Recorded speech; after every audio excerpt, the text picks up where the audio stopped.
Welcome to A Pod Somewhere in Time. I'm your host, John, and I'm here with my co host, Matias. You may be watching on my YouTube channel, Layer the Alchemist, or listening to the podcast version. Either way, welcome. On today's episode, we are going to be discussing Iron Maiden's fifth studio album, Powerslave.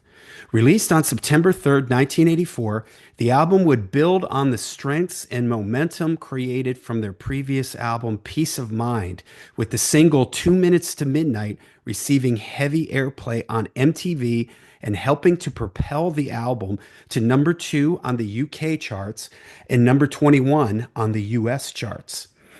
Just like Peace of Mind, it was written and rehearsed at Les Chalet on the island of Jersey from the end of December through January. The album was recorded at Compass Point Studios in Nassau, Bahamas, with Martin Birch again at the production helm. Martin, having just finished working on the album Slide It In from Whitesnake, would dedicate his time from this point out solely to Iron Maiden. Mixing took place at Electric Lady Studios in New York. The elaborate and detailed album cover was handled once again by Derek Riggs. Like the band, he would up his game and provide a visual treat for the eyes with its iconic Egyptian themed imagery, which fit the album title perfectly. The album would be the first to have the same lineup 2 albums in a row and would feature many fan favorites like second album single Aces High, the show opener for the tour, as well as the Steve Harris penned epic Rhyme of the Ancient Mariner, which would hold the distinction of being their longest song at 13 minutes and 45 seconds until that honor was passed on to Empire of the Clouds from their 2015 Book of Souls album. It's the first to not feature a writing credit from Dave Murray. That is, if we include Total Eclipse as an album track on Number of the Beast. And the last Iron Maiden album to have an instrumental, in this case, Lost for Words. The tour, dubbed the World Slavery Tour, was the longest they had ever attempted, with over 189 concerts, beginning in Warsaw, Poland on August 9th, 1984, and finishing up in Irvine, California, July 5th, 1985. Select dates being recorded for the soon to follow live album Live After Death, but more on that on our next episode. Opening the tour would be various bands, Motley Crue, Twisted Sister, Accept, Queensryche, among others. Maiden themselves providing the special guest opener for Queen on the Rock in Rio Festival in 1985. Songs from the album that would make it into the album's tour set list would be Aces High, 2 Minutes to Midnight, Powerslave, Rhyme of the Ancient Mariner, Lost for Words, and on for only 2 dates, Back in the Village. All right, well, my Sphinx cat is going crazy in the background. I guess that's a sign for us to get started here on this album, Powerslave. So, Matthias, what are your memories of Powerslave? Yeah. Uh, this was my first own uh, Iron Maiden album. This was the first album that I have a proper vinyl copy of, all by myself. 10 years old. My birthday is in early September, and I got this as a present a few days after I was having a light surgery. And my mom asked me if I wanted something as a present. So I said that I know that Iron Maiden has this new album. It's out now. And she went out to a local record store in Västervik, where I went to the hospital, and she bought this album fresh out of the box on the day the record store got it. So it's a very, very important album for me. And like I said in the introductory episode, at this time when I was 10, I was listening to some other hard rock, of course. For first and foremost, I was listening to Saxon. I was listening a bit to MSG, Michael Schenker Group. But even though I listened to those bands, they didn't sort of pull me in, drag me in the way that Iron Maiden did. I became a Maiden fanatic like directly.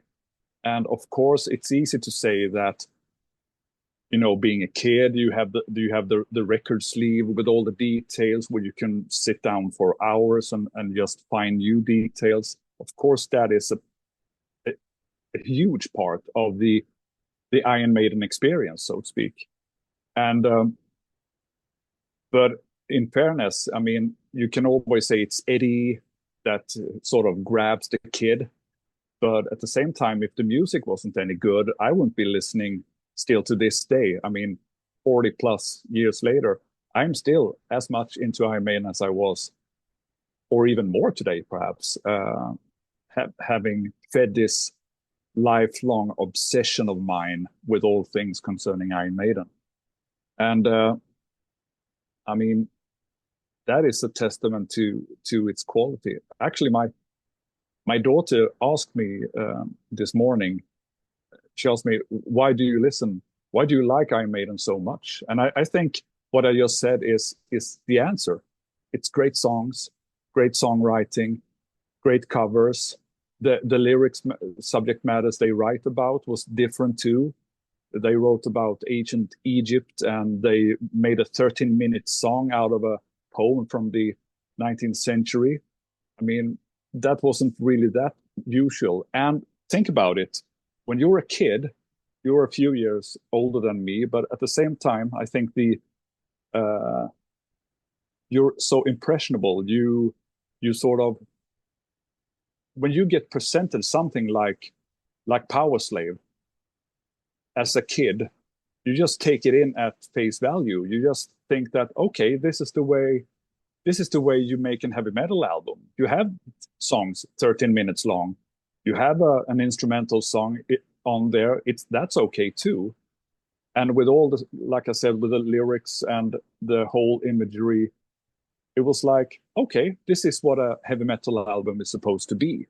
And I think I've carried that with me ever since.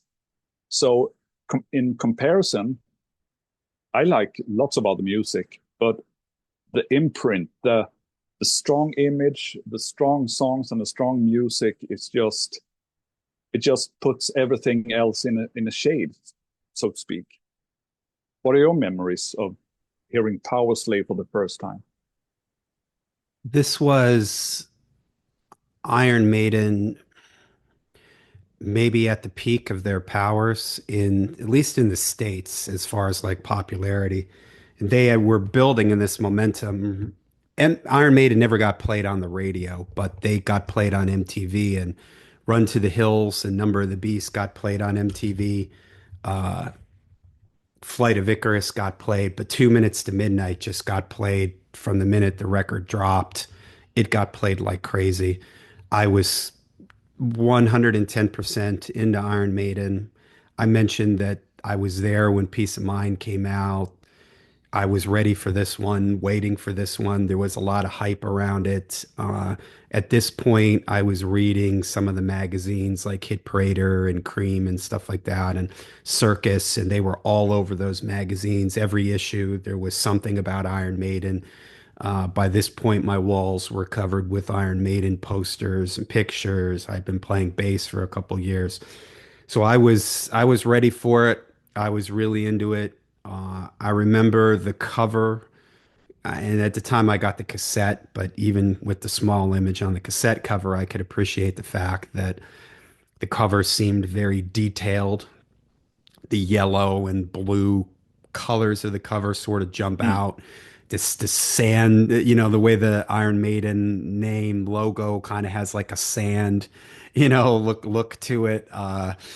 Yeah, this the whole thing really just jumped out at you. I remember the cassette folded out like into multiple little panels, which was not something that was common back then. So I was really into it. Although I will say that I'm not quite sure how cognizant I was of this at that time, because I think for me it was a new Iron Maiden record and I was gonna listen to it a million times and love every second of it, no matter what. But in some ways, I think this was a little bit of the beginning of the cracks starting to form slightly. with the band. I do kind of remember it didn't have the way Number of the Beast and Peace of Mind had these nice, compact, punchy songs that they all really jumped out at me.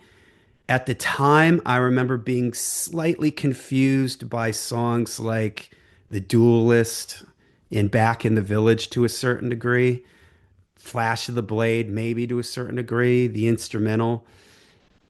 I just remember thinking Ace is High, Rhyme of the Ancient Mariner, the title track, those really jumped out at me like, whoa, this is like, this is next level stuff.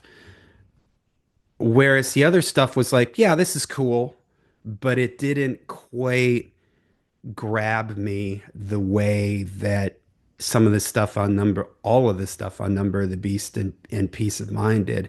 It reminds me a little bit of For Those About to Rock from AC/DC. It's like the songs aren't bad, but there's some puzzling songs on it. For instance, this starts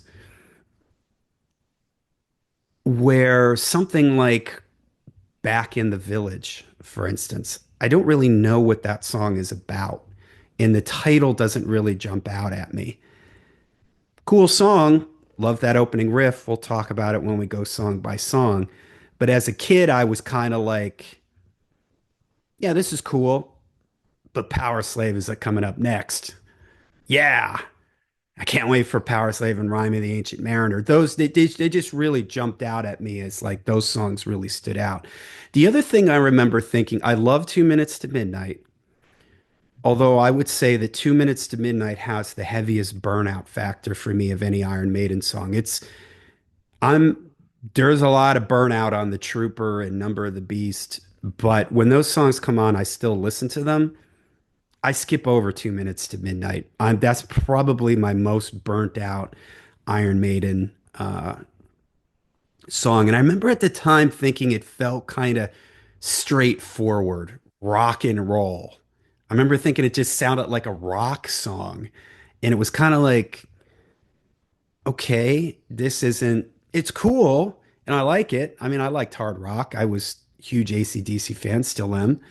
But I was kind of like, it's not as metal for me as you know, give me Rhyme of the Ancient Mariner, give me Aces High. Yeah, that's what that fast, very metal sounding thing. At this time, I'm listening to Judas Priest and I'm into all that. And so again, it's not that I didn't like it, but when I sort of analyze, I don't think I was aware of this at the time, but when I think back on it, I start to realize that maybe this is where the cracks start to show a little bit in the band. And I love coming back to this record because it doesn't have, it's kind of like For Those About to Rock compared to Back in Black. Back in Black, there's a ton of burnout factor because I've heard those songs a million times. And For Those About to Rock seems like this album that it's got a bunch of songs that they never played live or you don't hear them that often.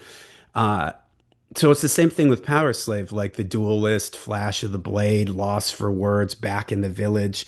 These are kind of like deep cuts, a little bit like Killers too. Killers side two feels like it has a lot of deep cuts on it. This one kind of feels the same way. But I mean, I'll say this now that I think that Rhyme of the Ancient Mariner is the last great, great, amazing, iconic Steve Harris written song. I really think that that was the last song that he wrote that was like metal royalty, chisel it in stone, melted into gold. It is just, a perfect song, a perfectly written song, an epic song. Everything goes right. The songs that everything goes right on, like Rhyme of the Ancient Mariner, Power Slave, Aces High, these are like everything is just clicking on those songs. And just some of the other ones, it just feels a little bit to me like there was a little bit of filler on them that maybe they were, they're a little deeper into their career now. They're touring a lot. So, don't get me wrong, I still love the record, but I just remember at the time, and I liked it, but it was kind of it wasn't as I didn't like it from top to bottom as much as I did Peace of Mind. And at this time, I mean, I had only had Peace of Mind for a year. So there wasn't that burnout factor with Peace of Mind, with the Trooper and Revelations and stuff like that. So you have to sort of put it in that context that Peace of Mind was only a year old to me at that point. So yeah, I love the record. Was you know, couldn't get enough of it when it came out, but it was a little bit, I did kind of feel like even at the time in my mind, I was kind of like, well, Peace of Mind is just a little bit better. Mm, Number of the Beast is just a little bit better. Again, remember, at this point, I probably only had Number of the Beast for a year and a half or mm. something, so it's kind of hard to think like that now because we've heard these albums for 40 years Yeah, and exactly. we've been listening to them, and some of these songs like Run to the Hills and stuff get played like mad, but back then it was like I had never seen the band live. Even though the stuff got played on MTV, it wasn't like it was getting played on the radio or so yeah, I didn't have that burnout factor that I did with Number of the Beast and Peace of Mind. So yeah, Mm, Powerslave is an interesting record for me. It's a record I return to a lot, uh, but it's also a record that I kind of think about and kind of think like, yeah, it's maybe where the cracks started to form a little bit mm. for me with the band. Yeah, I would say that like I like I think I mentioned in the Peace of Mind episode, previous one, I said something that Peace of Mind were my favorite album for the longest of times. And it wasn't until very recently being like last autumn or something, half a year ago or something, that it sort of dawned on me and I realized that Powerslave is probably my favorite Iron Maiden album.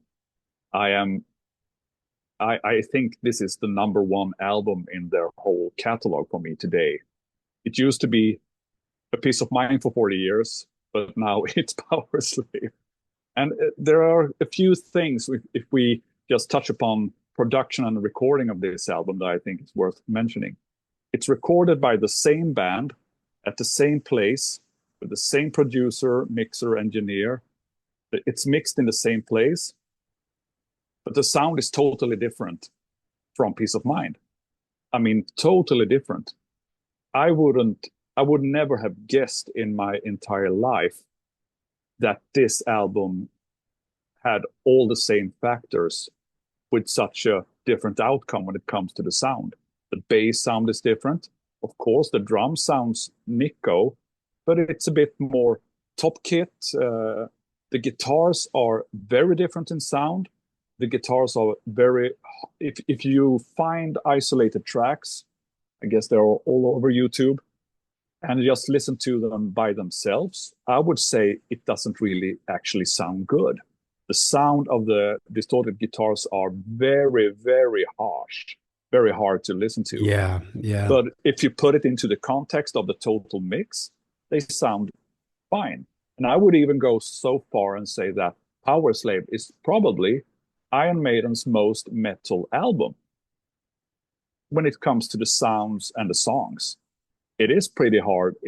Of course, it's Iron Maiden, and of course, it got dynamics.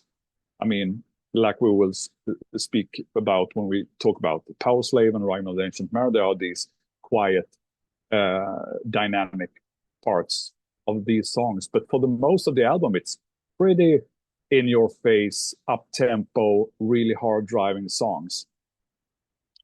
And again, I think I like the production of Peace of Mind better. But on the total, I find this to be a more complete album when it comes to the songwriting and so on. And Powerslave is it's fantastic. It's a complete work of art. I do agree about the production. Actually, I like the production on here better than on Peace of Mind. I think it's a little warmer. than Peace of Mind. I think that Steve's bass, I could argue that either Peace of Mind or Powerslave has my favorite Steve Harris bass tone. Uh, Although I might give the edge to this album. I just love his bass sound on this record, and I know pretty sure we talked about this when we did our Peace of Mind episode that we thought that he might have used a Ibanez bass because you see him Yeah. pictured in the videos, and slightly disappointing because you want to believe that it's his trusty precision bass that made my favorite bass sounds, but it might have been the Ibanez bass. But I just love his bass sound, like in the Flash of the Blade and the Duelist. You know, his bass just sounds amazing on there.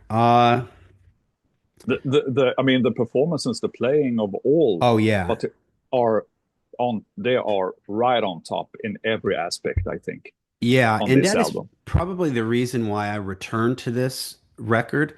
Is I do like those longer instrumental sections, like in the Duelist, for instance, the instrumental Lost for Words.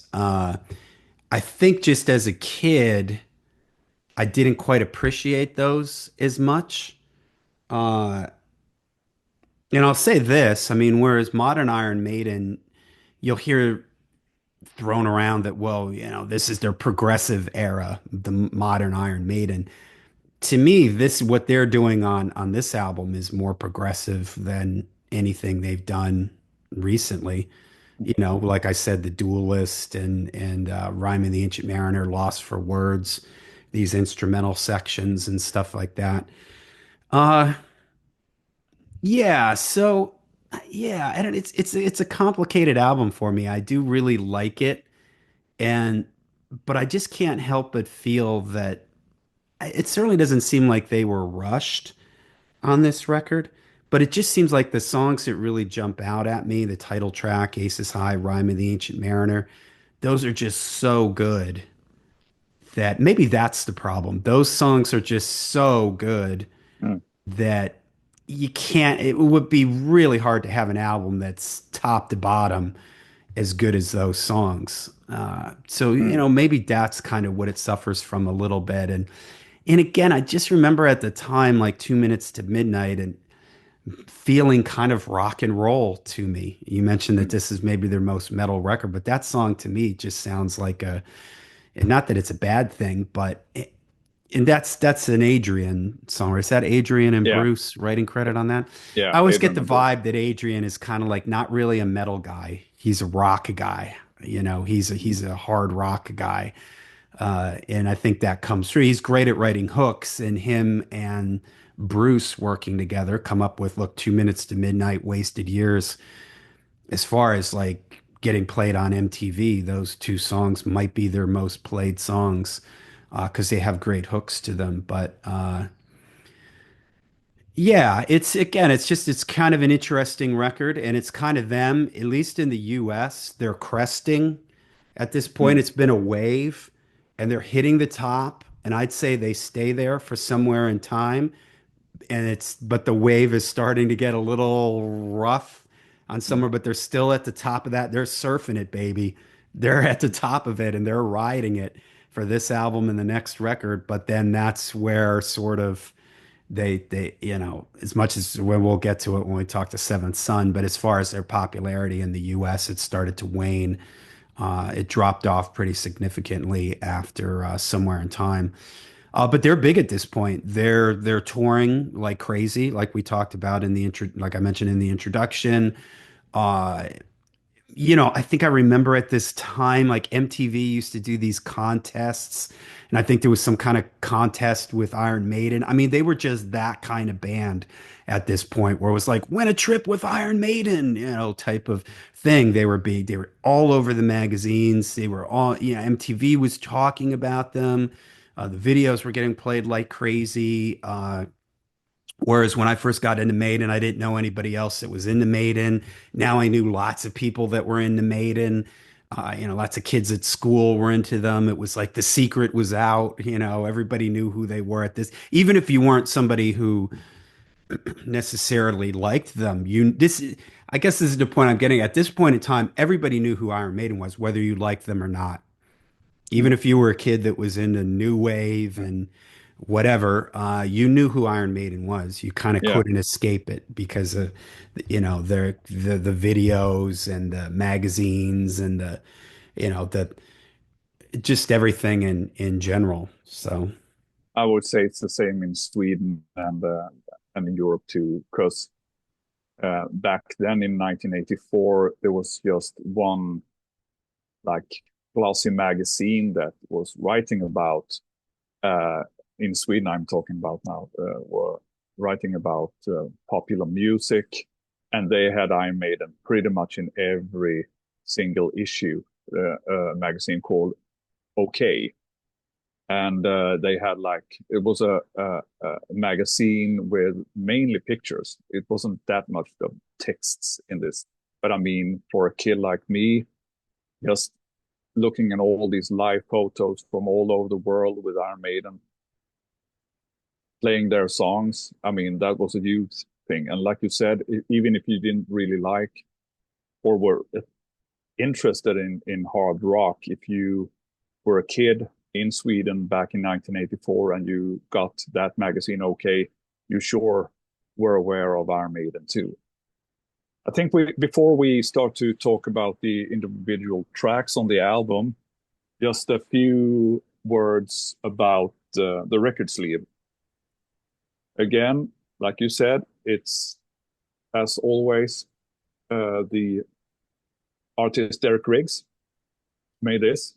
It's a fantastic cover, perhaps one of the best. yeah, And quite a few people have this copy, as you can see, has a sort of gold. gold Yeah. frame.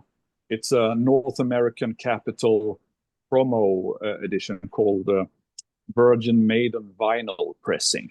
Wow. That But came it, out in 80 when the yeah, record came out. in '84. Yeah. So Never seen it's that. a special edition, but it's a promo of some kind. And I don't know why they made this for, because there are also another version of this, like a more regular promo version, which just has a stamp up here that says Capitol Records, not for sale, blah, blah, blah. But I won't go into detail because there's actually so many details to Yeah. talk about with this album. But there is one thing that is, I think, is really fun is that if you have a vinyl copy, and if you have great eyesight or maybe a magnifying glass, you can actually find Derek Riggs himself doing the sleeve. I won't tell you where, but it's in the lower half of the sleeve, of course. And of course, quite a few people have pointed out that this looks very much like the Earth, Wind, and Fire sleeve of an album called All in All from Yeah. 1977, and it bears a resemblance, but I think it's quite, as far as I know, Derek Riggs hasn't really said that he was inspired, but it's just a coincidence. And the back of the sleeve is almost as good. I mean, a back sleeve like this just creates an add to the atmosphere of the whole piece of art that is Powerslave. I think this is fantastic. Yeah, and Okay, it's also at that time the whole Egyptian themed thing was really, really cool. It's a little bit of a like nowadays, so many bands have tapped into that, and it's kind of a little bit of a heavy metal cliche. But at the time, it was just so cool. Seemed like such a kind of unique idea.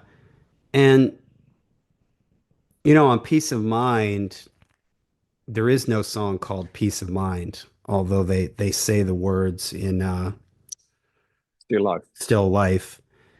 So here, this ties in really nicely to the title track. Uh, yeah, and it works really well with just the whole vibe of it. I just remember thinking that it was a really cool kind of concept. Now, if a metal band comes out with something Egyptian themed, you're just kind of like, oh yeah, okay, whatever. because it's just been done so many times at this point. Mm. But at that time, it was really really cool. So yeah, the cover, and also I wanted to say that I'm gonna guess, I have never read anything about this, but I'm gonna guess that they had the record label was 110% behind them at this point, and that they probably had Yeah, yeah, pretty much a blank check to record, and the promotion for this album was, full blow, full bore. The record label was 100% behind them, promoting this album, which I'm sure contributed to the excitement and you know, just the whole thing. I mean, like I said, Maiden, at this point in their career, I'd say Maiden has done no wrong. mm, There's everything. I mean, they faced some obstacles and some difficulties. We mentioned this is the first record, two albums in a row with the same lineup. Uh, but really, they've done no wrong. They just keep getting better and better and more popular, bigger shows, mm. more attention.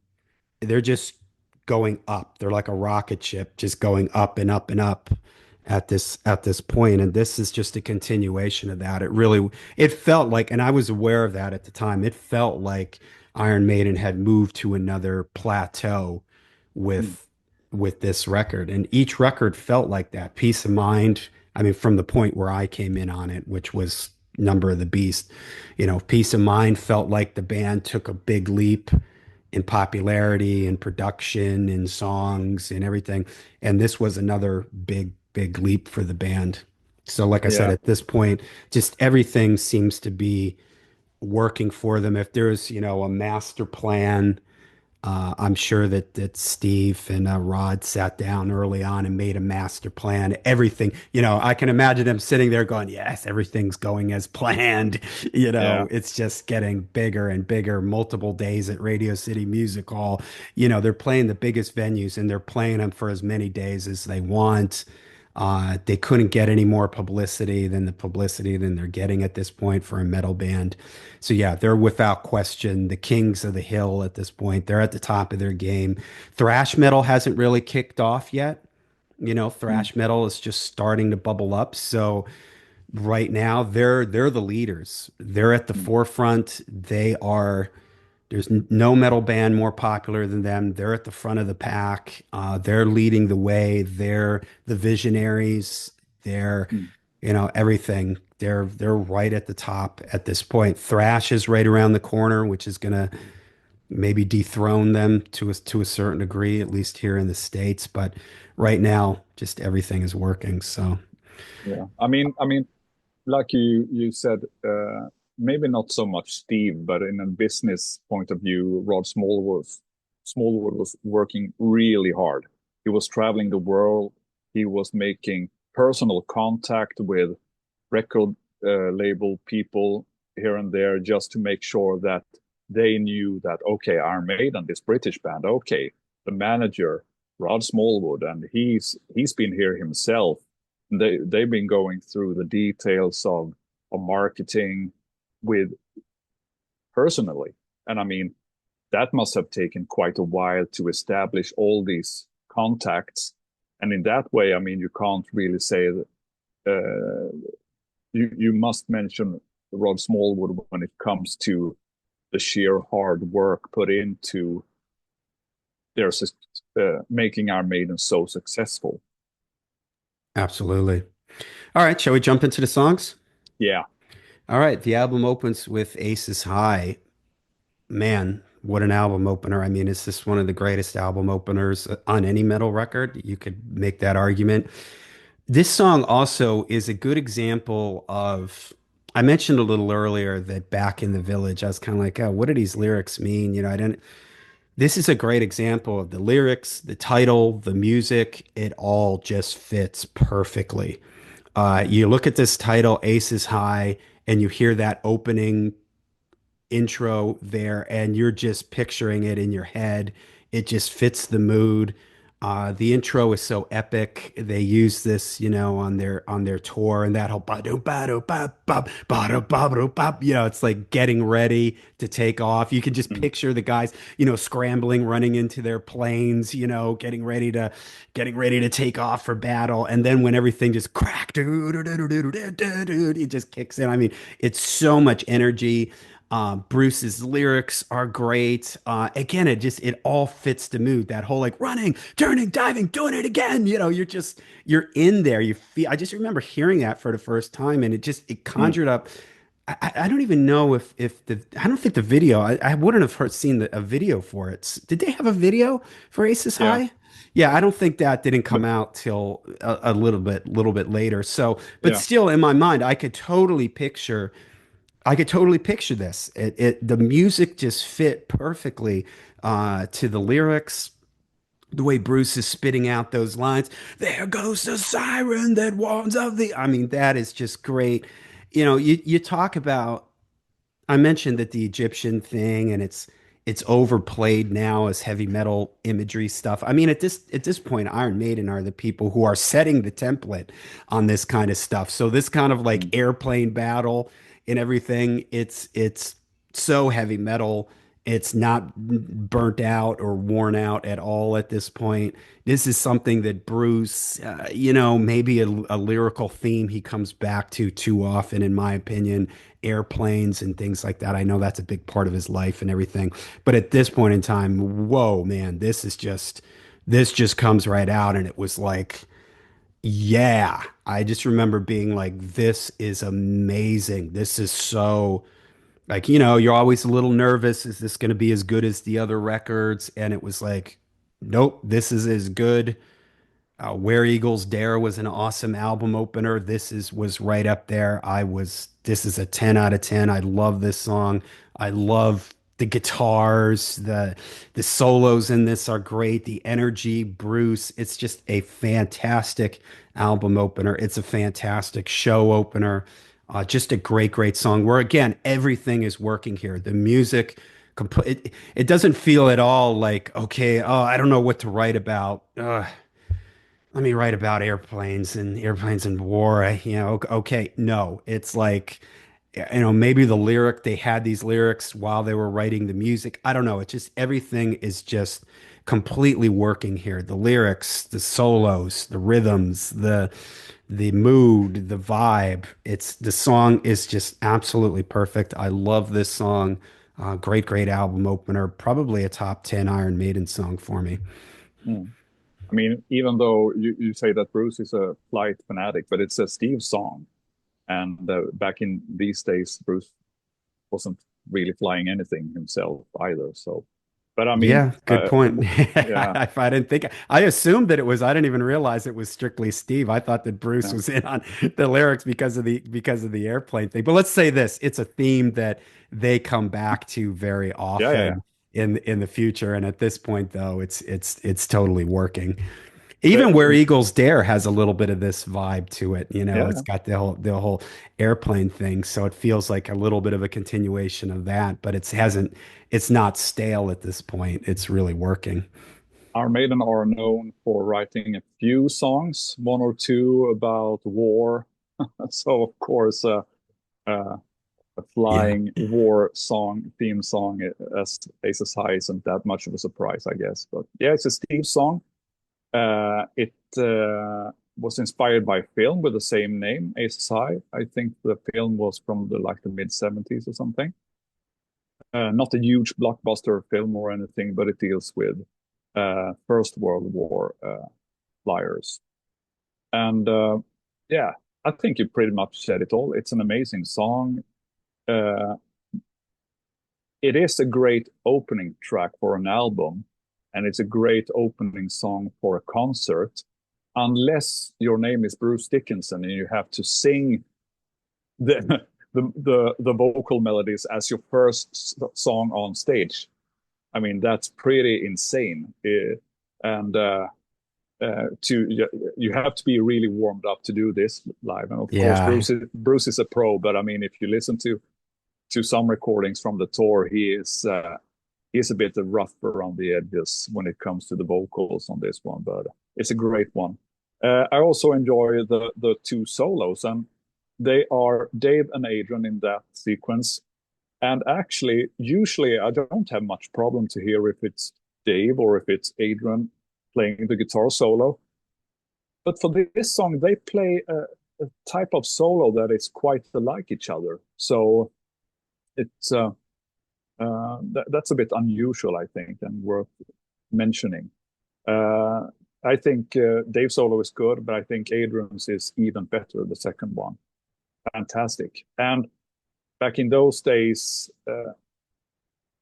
it feels like maybe Steve isn't that keen on vocal harmonies today, but when they recorded this album, like Aces High, uh, Bruce Bruce's harmonies are all over, and they are amazing harmonies. The really high one in the background Yeah, for the yeah, refrain is just out of this world. absolutely. Uh, Yeah. but yeah, it, this song has returned a few times to the set list over the years, but it is a song that Bruce has to. I wouldn't say struggle, but it's a hard one to do for Bruce at this age, I think. Yeah. But Aces High, like you said, one of the best opening songs in the history of metal for sure. Yeah.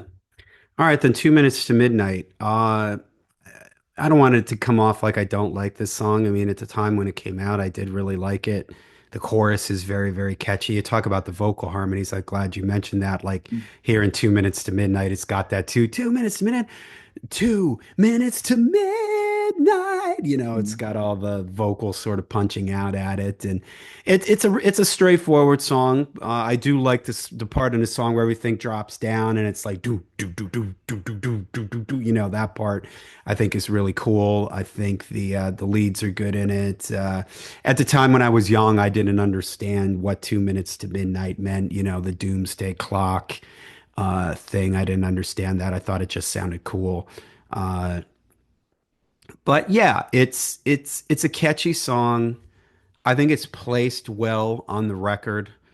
I think it's a smart song for them to do because at this Mm. time, the whole let's call it melodic hard rock, melodic metal is really becoming really popular. So this allows them. It's a pretty compact song at, I'm checking the time now at, well, no, actually, It's it's kind of long, 6 minutes yeah. and 4 seconds. It doesn't feel like that. I mean, that just goes to show you here. I was thinking it was going to be like 4 minutes, but it doesn't feel like that. It feels, it's very well written, very thought out. And Yeah, I would just say that at this point in time, it's got the highest level of burnout factor. Out of all my Iron Maiden burnout songs, Mm. uh, this is one that I skip. I genuinely don't like listening to this song anymore. I'm completely burnt out on this. There isn't anything. The Trooper, I love the energy of it and everything. And Number of the Beast is cool with all those changing sections and the little bass solo in it and everything. But this I can't listen to this song anymore. I don't like when they play it live. I'm unfortunately I'm done with this song. But back in 1984, I loved it and thought it was great. Mm. I think it had a bit of a burnout factor for me too when it came to the live department because they this is one of the most played Maiden songs live, and I think that for a while they if they were doing a song of Powerslave, they did this one, and every time they played it was like, "Oh, couldn't I have done Aces High or some other song instead?" But it's a hit, I guess. It is a bit long. It is, like you say, it's over 6 minutes. And I think I have this is quite funny. Uh, this is a North American promo of 2 minutes to midnight. And since the song is a bit long, what do you do to make the radio station play this one and not the other song on the B side? Well, you put Rime of the Ancient Mariner on the B side on the promo. To make it seem short. Well, at least it's shorter than Rhyme of the Ancient Mariner. Yeah, it is for sure. Like, but I That's think that funny. is quite funny. This is a rare one, and I think uh, the song, like I said, had a bit of a burnout for me. But I think it's back in rotation now for me and have been for a few years. Regularly, I don't really skip tracks if I listen to an Iron Maiden album, and I don't think I ever skipped "To Minutes to Midnight." But like I said, it was more when it come to the way it always was in the set for a while. They always did this song, and it was like a boring choice. They do Rothschild, okay. They do 2 Minutes to Midnight, okay. They do that. They do the Trooper. They always play the Trooper and so on. But I mean, the song is really, really good. You mentioned the Doomsday Clock, of course. The the organization is called the Bulletin of the Atomic Scientist, and it was founded in 1947. It was founded by members of the Manhattan Project. And like I think most Maiden fans know, and people in general, is that the clock indicates on in what sort of danger the world is at the present time. And just for reference, the clock is now 89 seconds to midnight. So we're in a worse state today, according to these scientists at least, than we were in 1984. Now, in And 1984, was the clock at 2 minutes to midnight? I think so, yeah. So that's why he chose that. Like if it was Uh, 1 minute and 59 seconds, would the song have been 1 minute and 59 seconds to midnight? doesn't have the same ring to it, does it? Yeah, no, exactly. 2 minutes and 1 second to midnight. Uh, the lyrics though isn't really that much about the Cold War specifically. It was inspired by a book called Dispatches about war correspondence, and a guy named Michael Herr wrote this book, and he was making his name as a war journalist in the Vietnam War. So the song is more dealing with how we glorify war and the way that the war industry just consumes super amounts of money. Um, and I mean, in that case, the song is as relevant today as it was in 1984, even though we don't have a Cold War anymore, but we have a different sort of war going on. Um, Adrian and Bruce wrote this song. Adrian had the riffs. Uh, he and Bruce got together, and according to they put it together in like 20 minutes, and that's pretty quick. I think Bruce changed a few things. That something that Adrian thought was the verse, he thought was the chorus chords, and so they changed a bit. But I mean, 20 minutes to write a song like 2 Minutes to Midnight, it's that's quite a feat. I also, preparing for this episode, I usually take a look in Martin Popoff's interview book with Derek Riggs, and he claims that Bruce was inspired by The Who, and there is a song where they sing 2 Minutes to Midnight. So I had to check that out because I wasn't sure on what The Who song this he was referring to. Apparently, it's a song called "Why Did I Fall for That," and it's on a 1982 The Who album called "It's Hard." And they don't sing 2 Minutes to Midnight. They sing. I wrote down the line here. 4 minutes to midnight on a sunny day. Maybe if we smile, the clock will fade away. So Mm. in that song, it's also a reference to the Doomsday Clock, Huh. the Who song. And Derek says that he heard Bruce listening to this song around the time when they were working on Powerslave.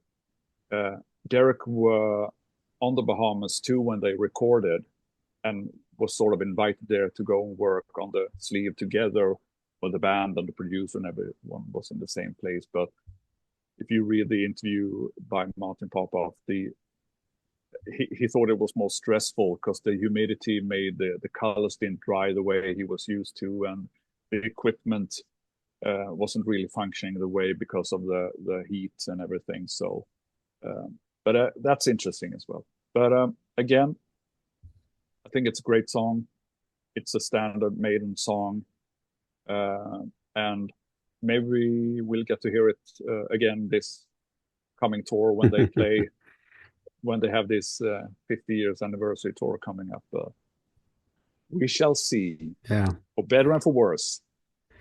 All right, next, the instrumental Lost for Words, Big Ora. I remember as a kid, this is kind of funny. I've told this story.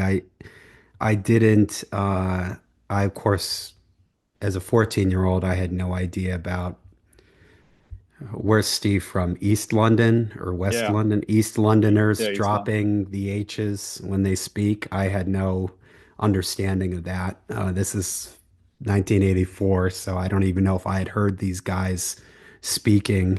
I'm sure I did in some interview or something, but I didn't understand what it meant. And I thought it was aura, like, something tying into the album cover, the ORRA. I didn't realize like hoorah, Yeah, yeah. you drop the H and it's like big hoorah, which sort of I didn't find that out till years later. No, And it's sort of, it's not horror, it's horror. It's lost for words, big horror. Like, ooh, we don't have any words for it. oh, So okay. I yeah, always thought it was like big hoorah. Like, okay, that makes even less sense to me than big because it's not horror. Okay. okay. It doesn't make any sense either way. It does, I think. Yeah, Now yeah, I when you guess know. the Yeah, title, yeah, yeah, big yeah, horror. We're at a loss for words. It's an instrumental, I guess, yeah, loss for words, instrumental. Kind of strange place to have an instrumental third song on an album because yeah. usually that's the third song is like you hit them with your videos and your radio songs early. This you would think this would be something like second to last song on the record. Uh it's funny. I said that I thought that 2 minutes to midnight was kind of compact. It isn't. It's 6 minutes and 4 seconds, or that I thought that it was short. Lost for Words feels like it's long, but it's not really. It's 4 minutes and 15 seconds. It's cool. I like listening to it. In some ways, I think it would be fun if Iron Maiden released an instrumental record. That would be really interesting because they Mm, do interesting instrumentals. But again, when I was sitting here with Peace of Mind, only a year old, and Number of the Beast, not that much older than that for me, kind of felt like a little bit of filler, like why isn't Bruce singing on this? I would have maybe preferred. I was playing bass at the time, so I was all into the instrumental, the instruments and the soloing, and it is really cool. The riffs are super cool. It doesn't sound like it makes sense and it's a well done instrumental. It's a thought out instrumental. It isn't like just some 2 minute thing that they're using to fill up space on the record.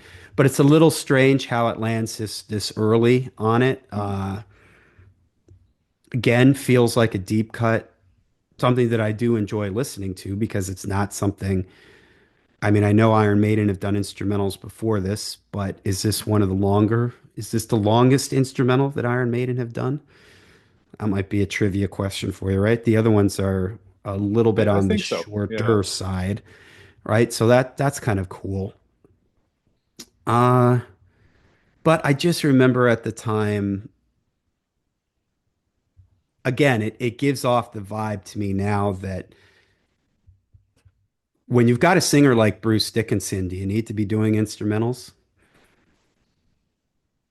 If you Yeah. had Bruce Dickinson in your band, if he was going to come and sing on your record, be honest now, would you waste a second of not using that guy? And this Uh, is in the vinyl age. mm, Let's put it in the vinyl age where you're mm. limited on time.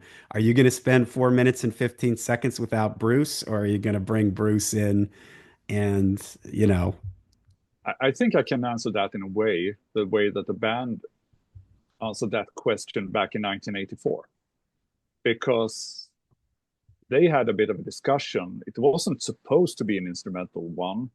But I think they sort of had a meeting like, do we really need lyrics for this one? And Bruce was one of the people who said that, no, I don't think it needs any any lyrics. It's good as it is. The structure of the song with all the parts coming and going makes it a full piece of music. It doesn't necessarily need any vocals on it.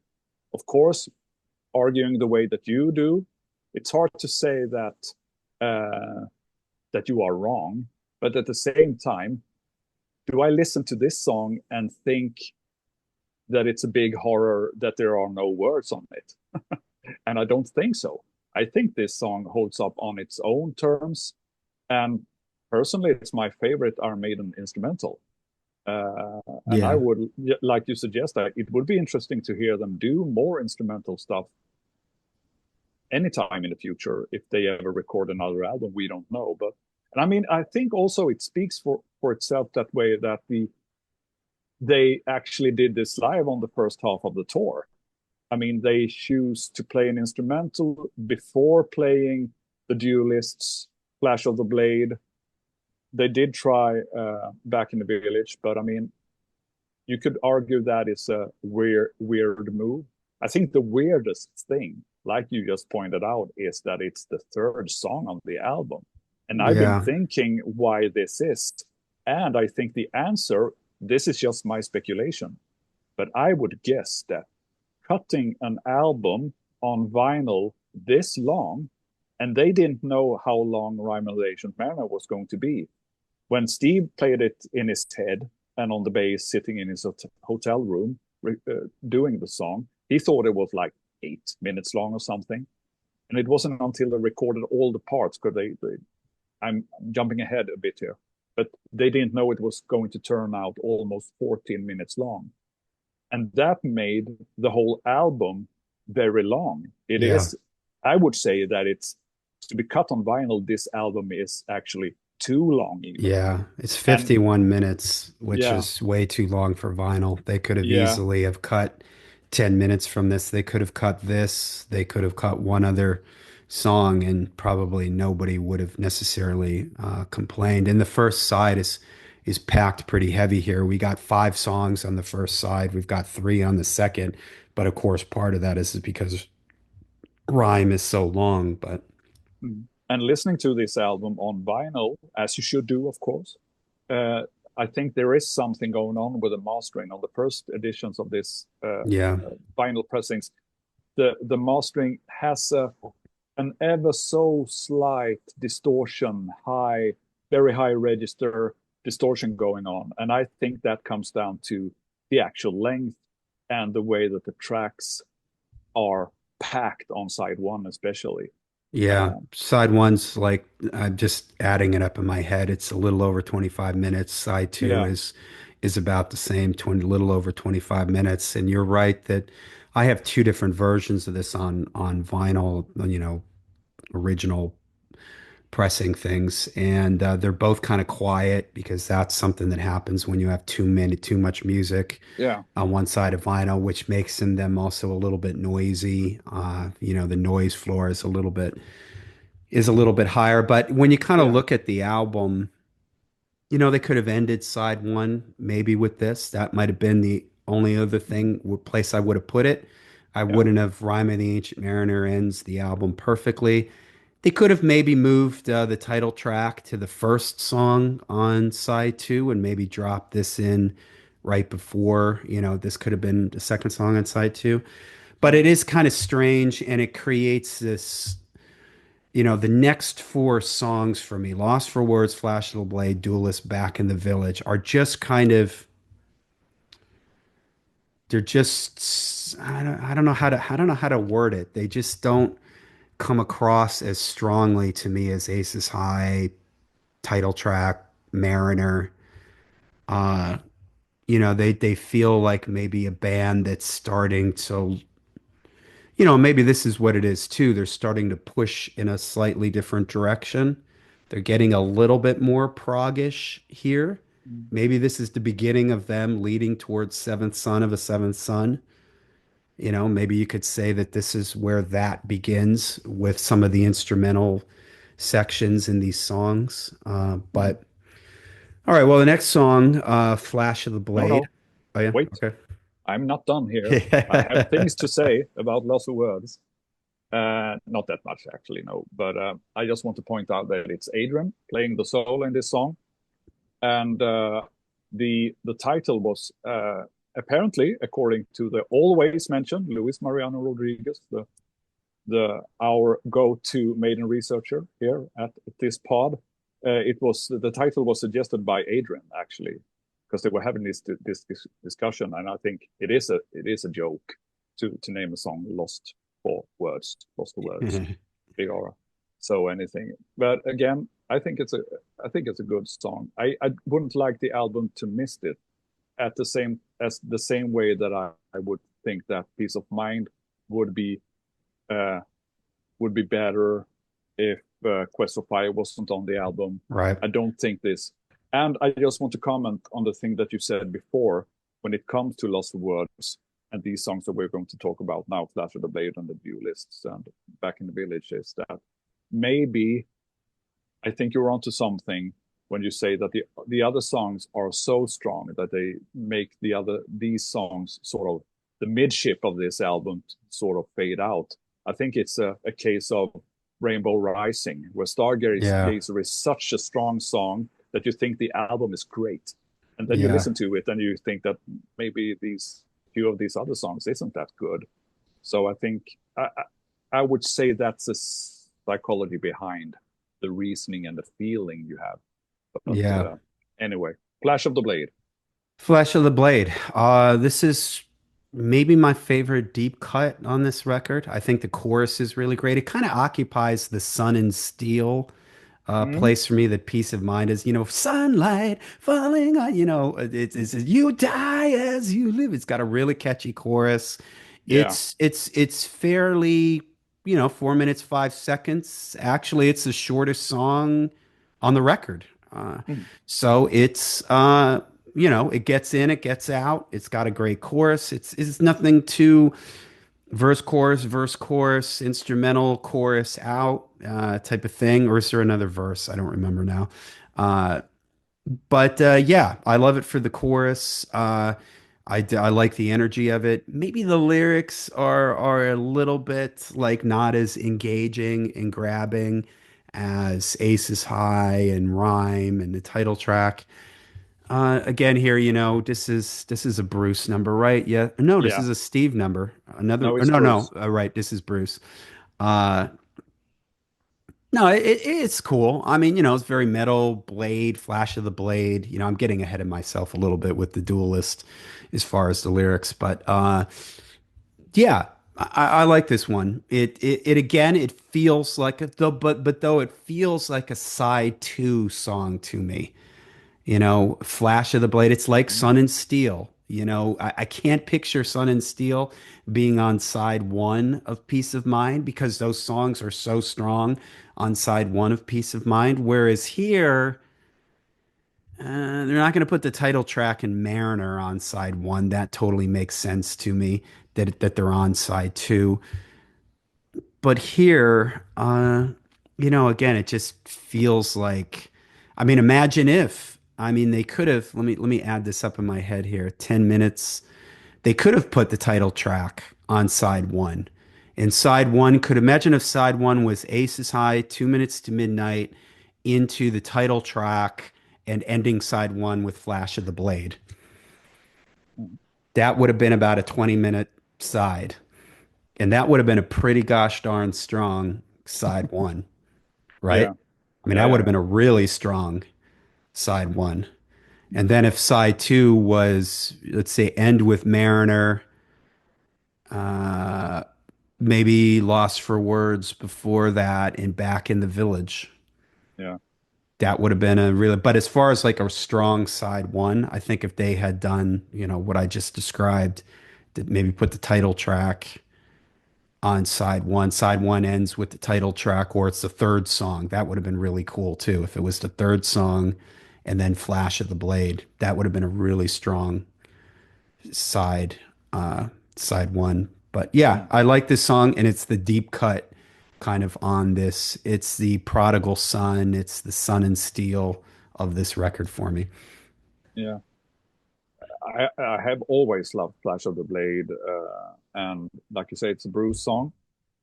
One funny note that I found reading Lewis's book was that he had discovered an interview somewhere with Adrian talking about how he recorded most of the harmonies for this song. Because I mean, the mid section, the guitar solo and the harmony parts is pretty much like a baroque piece of music with all these themes coming and going.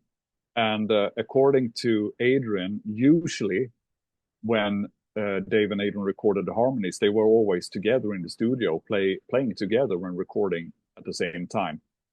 But for this one, Adrian did most of himself because he thought that it was sort of lacking. And remember, this is a song written by the vocalist of the band. So maybe a guitarist thought that, and apparently Adrian thought that, okay, we need to flash this out a bit Yeah. more, so to speak. And I think the whole midsection is really exciting with all the Yeah. guitar harmonies and I Yeah. mean, it's even a three-part thing going on for a while, Yeah. which is just great. And I don't think there's really a solo in it, right? It's just sort of these layered sections, right? Is there Yeah, like a yeah, yeah. proper guitar solo? No, it's not. Right. It's just has these sort of worked out, which I find really interesting, that they're trying something different here. Instead of filling space with just, okay, you take a solo, I'll take a solo, and that'll eat up a minute.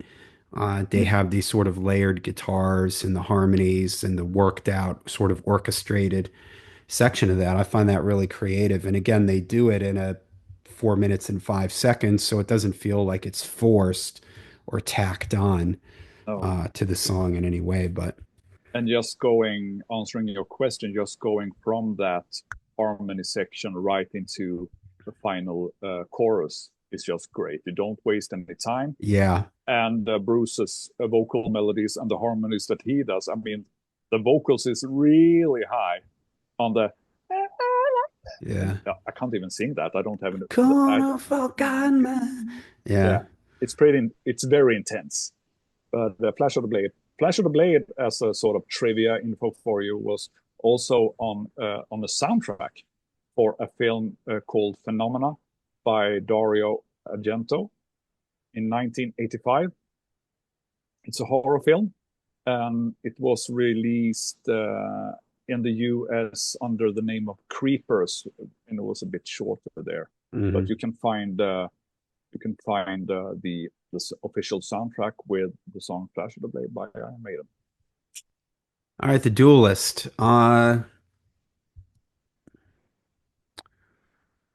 This is one that I enjoy listening to it now. This is an example of one where, okay, we just described Flash of the Blade and that worked out section after the second chorus with the harmony guitars and everything, and very kind of thought out. This is an example of a song that it seems like the first part of the song, they've got something, an idea there, and then there's all this instrumental stuff sort of tacked on. It's a long song at 6 minutes and 18 seconds. It is the third longest song on the album. And I just remember this kind of losing me when I was younger. Thought it was cool. The bass, I love the little bass fills and everything. Dun dun dun dun. Do da do do do do. All that kind of stuff is really cool. But this is what makes me think that it's a little bit of filler. They could have Flash of the Blade, like you said, they come in on the chorus at the end of the song instead of another verse. This has another verse to it, and it just feels a little bit dragged out. Lost me a little bit when I was younger. Uh, and I gotta say that they in the band they must have. To me, it's obvious the songs that they were going to play live. Ace is High, 2 minutes to Midnight, the title track and rhyme. right? I'm sure that there was no argument amongst those guys that those were going to play those songs live. They just really jump out at you. They tried Back in the Village and they tried Lost for Words very briefly, and those got dropped. I mean, I'd love to hear them play the Duelist live now just because I don't want to hear Wrathchild anymore and stuff like that. But honestly, it's like something that this would be kind of boring for somebody who isn't a hardcore Iron Maiden fan. If you're just somebody that heard 2 minutes to midnight on MTV and yeah, this is a rockin' tune, man, it's really catchy. You get the record and you're kind of like, Ace is high, this is really cool. Oh, an instrumental, Flash of the Blade, okay, that's got a great chorus. And then you're like, the Duelist. Oh, I could just see this losing the average person. And even as a kid, I liked it, but I didn't like it as much as the stuff on Number of the Beast and Peace of Mind, which I felt was a little bit more immediate, was a little bit more to the point. This felt like it was like these instrumental sections didn't grab me as much as a kid. I appreciate them more now. And again, with the whole burnout factor thing, I'd much rather listen to the Duelist than 2 minutes to midnight.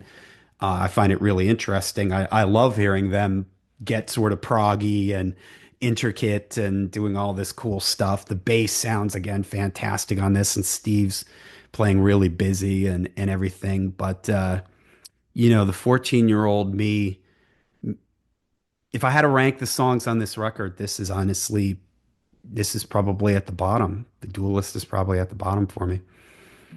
Not a terrible Uh, song. I'm not saying it's a 0 out of 10, no? but if Ace is High, title track, Mariner are 10.5s out of 10. This is a 7 out of 10. This Yeah. is a 6 out of 10. I have to agree with you that this is the weakest song on the album. But just for if you just do like a game and think if they had a song like the Duelists on Senjutsu, how would that how would the Duelist rank on one of the later years album? It'd be I think it everybody's would be favorite song. I think you would think A it's return to act form. yeah it's action packed. And I mean Yeah. this song it has a lot of things going on, and the instrumental part of the song is really ambitious. I mean, but it's also very much to the point, even though it is, like you said, the third longest song on the album, it still is very much to the point. But again, I don't say you're wrong that maybe it wasn't a song to be played live. And since they didn't, I guess they all agreed on that point. Uh, Most Maiden fans know that this is the song inspired by the Ridley Scott movie from 1977 called The Duelists. And that movie was in turn inspired by a book by Joseph Conrad called The Duel, and that's from 1908. And again, Steve turns to the movies to get inspiration and write a bit of lyrics. It's a trick he often do. The solos are Dave and then Adrian, and I think both. So I think all solos pretty much on this album is phenomenal, really, really good. And I Yeah. think especially Adrian is perhaps pushing himself the most uh, now, being a more established. I think you touched on this when we spoke about 2 minutes to midnight that Adrian is more the rocker, and his background, like we talked about earlier in this pod series, was playing a rhythm guitar, doing lead vocals for his previous band Urchin, and the role of doing guitar solos wasn't that natural to him, like it was natural for Dave to do guitar solos. But I mean, on Powerslave, my God, Adrian is fully Yeah. arrived as one of, I guess, I mean, you can always argue that there are always the Yngwie Malmsteens of the world playing faster, doing more weird shit. But I think when it comes to taste and composition and techniques added up, Adrian is right up there with the rest of them, I would say. And in this song, of course, both Dave and Adrian deliver on the highest level. Yeah, and the title is awkward. The Duelists. I just realized that I think for 19, I'm not going to try to do the math in my head. For 41 years, I think I've been saying the duelist, not the Yeah, duelists. but they I, have to be two to duel. yeah, it's just awkward and it Yeah. just doesn't jump out. You know what I mean? Like when I was a kid, the duelists, the duelist, I didn't understand it. I mean, I was only 14. This is before the internet, and I look at that and it just doesn't jump out at me like when I see Die with Your Boots On or Quest for Fire to Tame a Land, Mm. Children of the Damned. I mean, those are titles that just really like, wow, Children of the Damned. Yeah.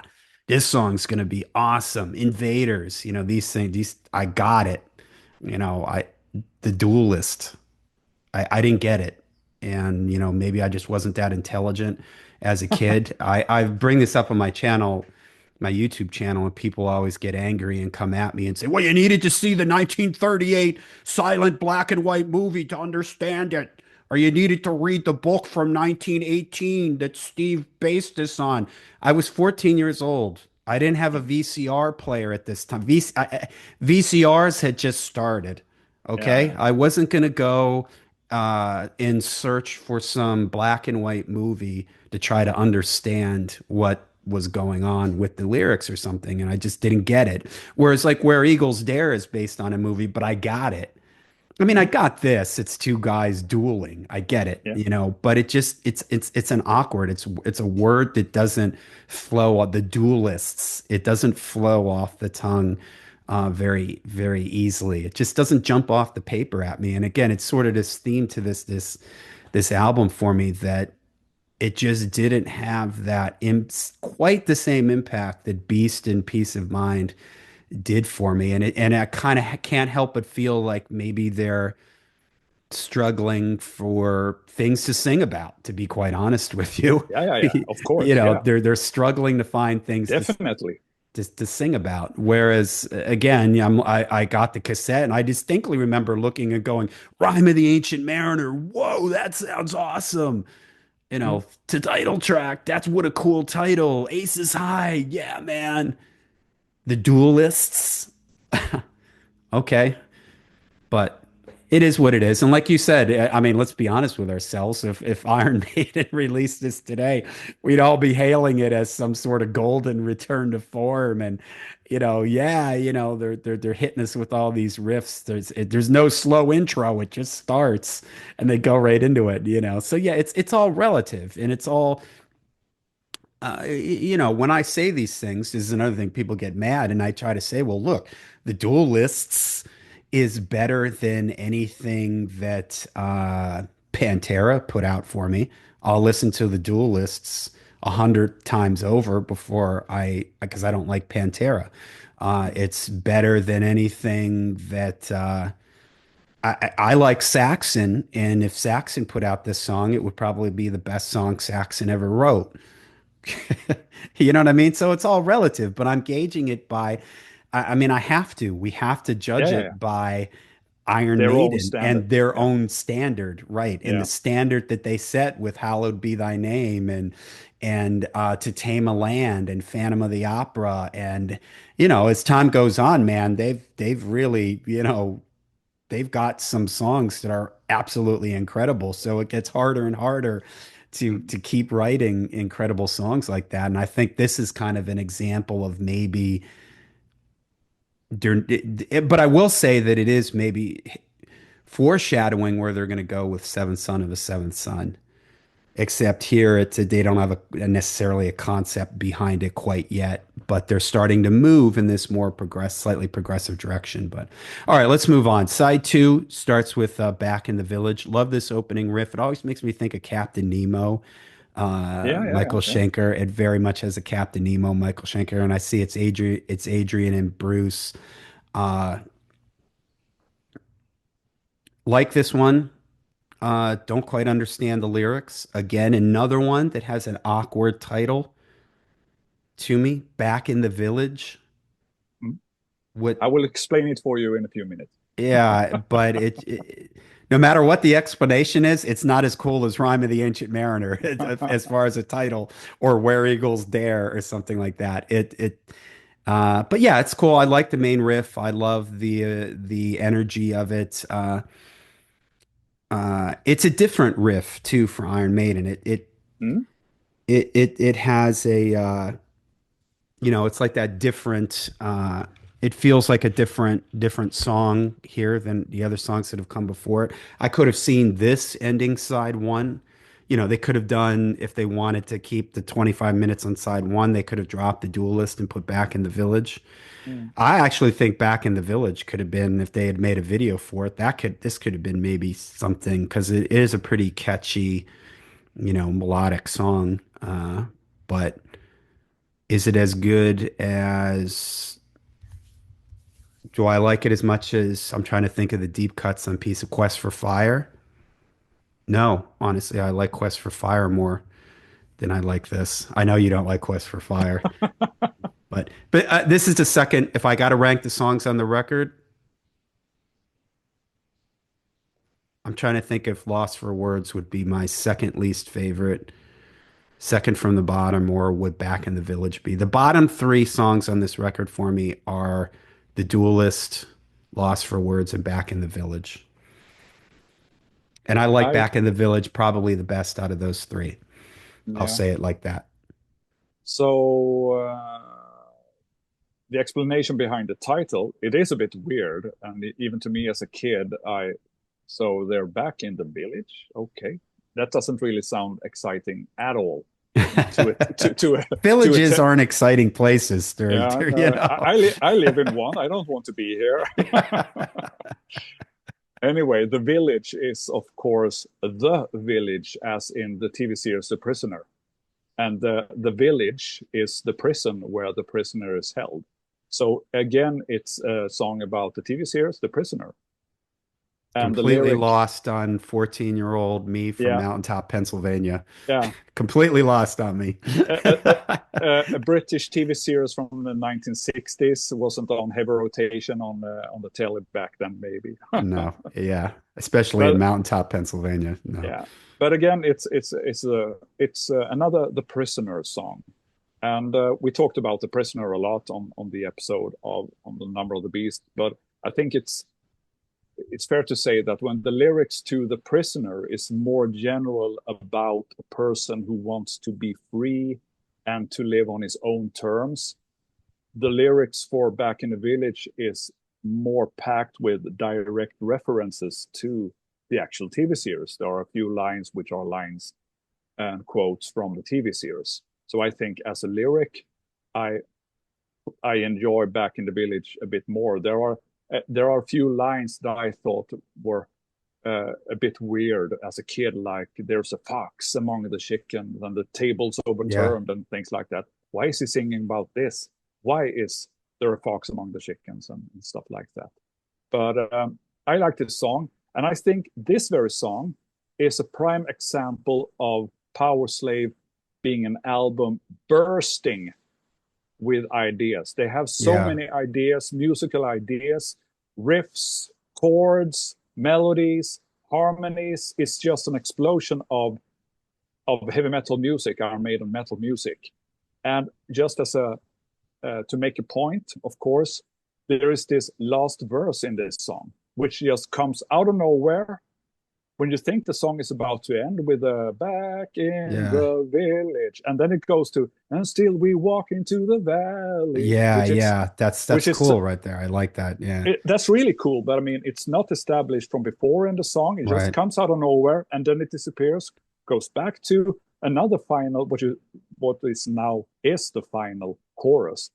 But I mean, it's like I have this idea too. Let's put it in the song too. And So but that's a good example of, I would have, whereas the Duelist sounds like they're filling space with the instrumental stuff. I would have rather have seen them do like what they did here with this, like, whoa, where did that melody line come from? That's really interesting. mm, To me, you're right, they're experimenting, but they're experimenting a little bit more with songcraft mm, here. Mm, Whereas, like to me, the Duelists, as much as I love listening to Duelists, as much as I love listening to them jam out and play, you know, the guys play, uh, it feels a little bit like space filler. Whereas here, this reminds me a little bit of like the way Gangland, like the riffs and everything mm, don't sound like typical Iron Maiden riffs. mm, This has that same thing to it. It doesn't sound like an Iron Maiden riff. It doesn't, even the verse, the way the verses are and the way everything sort of put the spotlight on. It's got the Iron Maiden energy, but like kind of the chord progression and and that's probably Adrian breaking out of mm, the standard sort of Iron Maiden formula.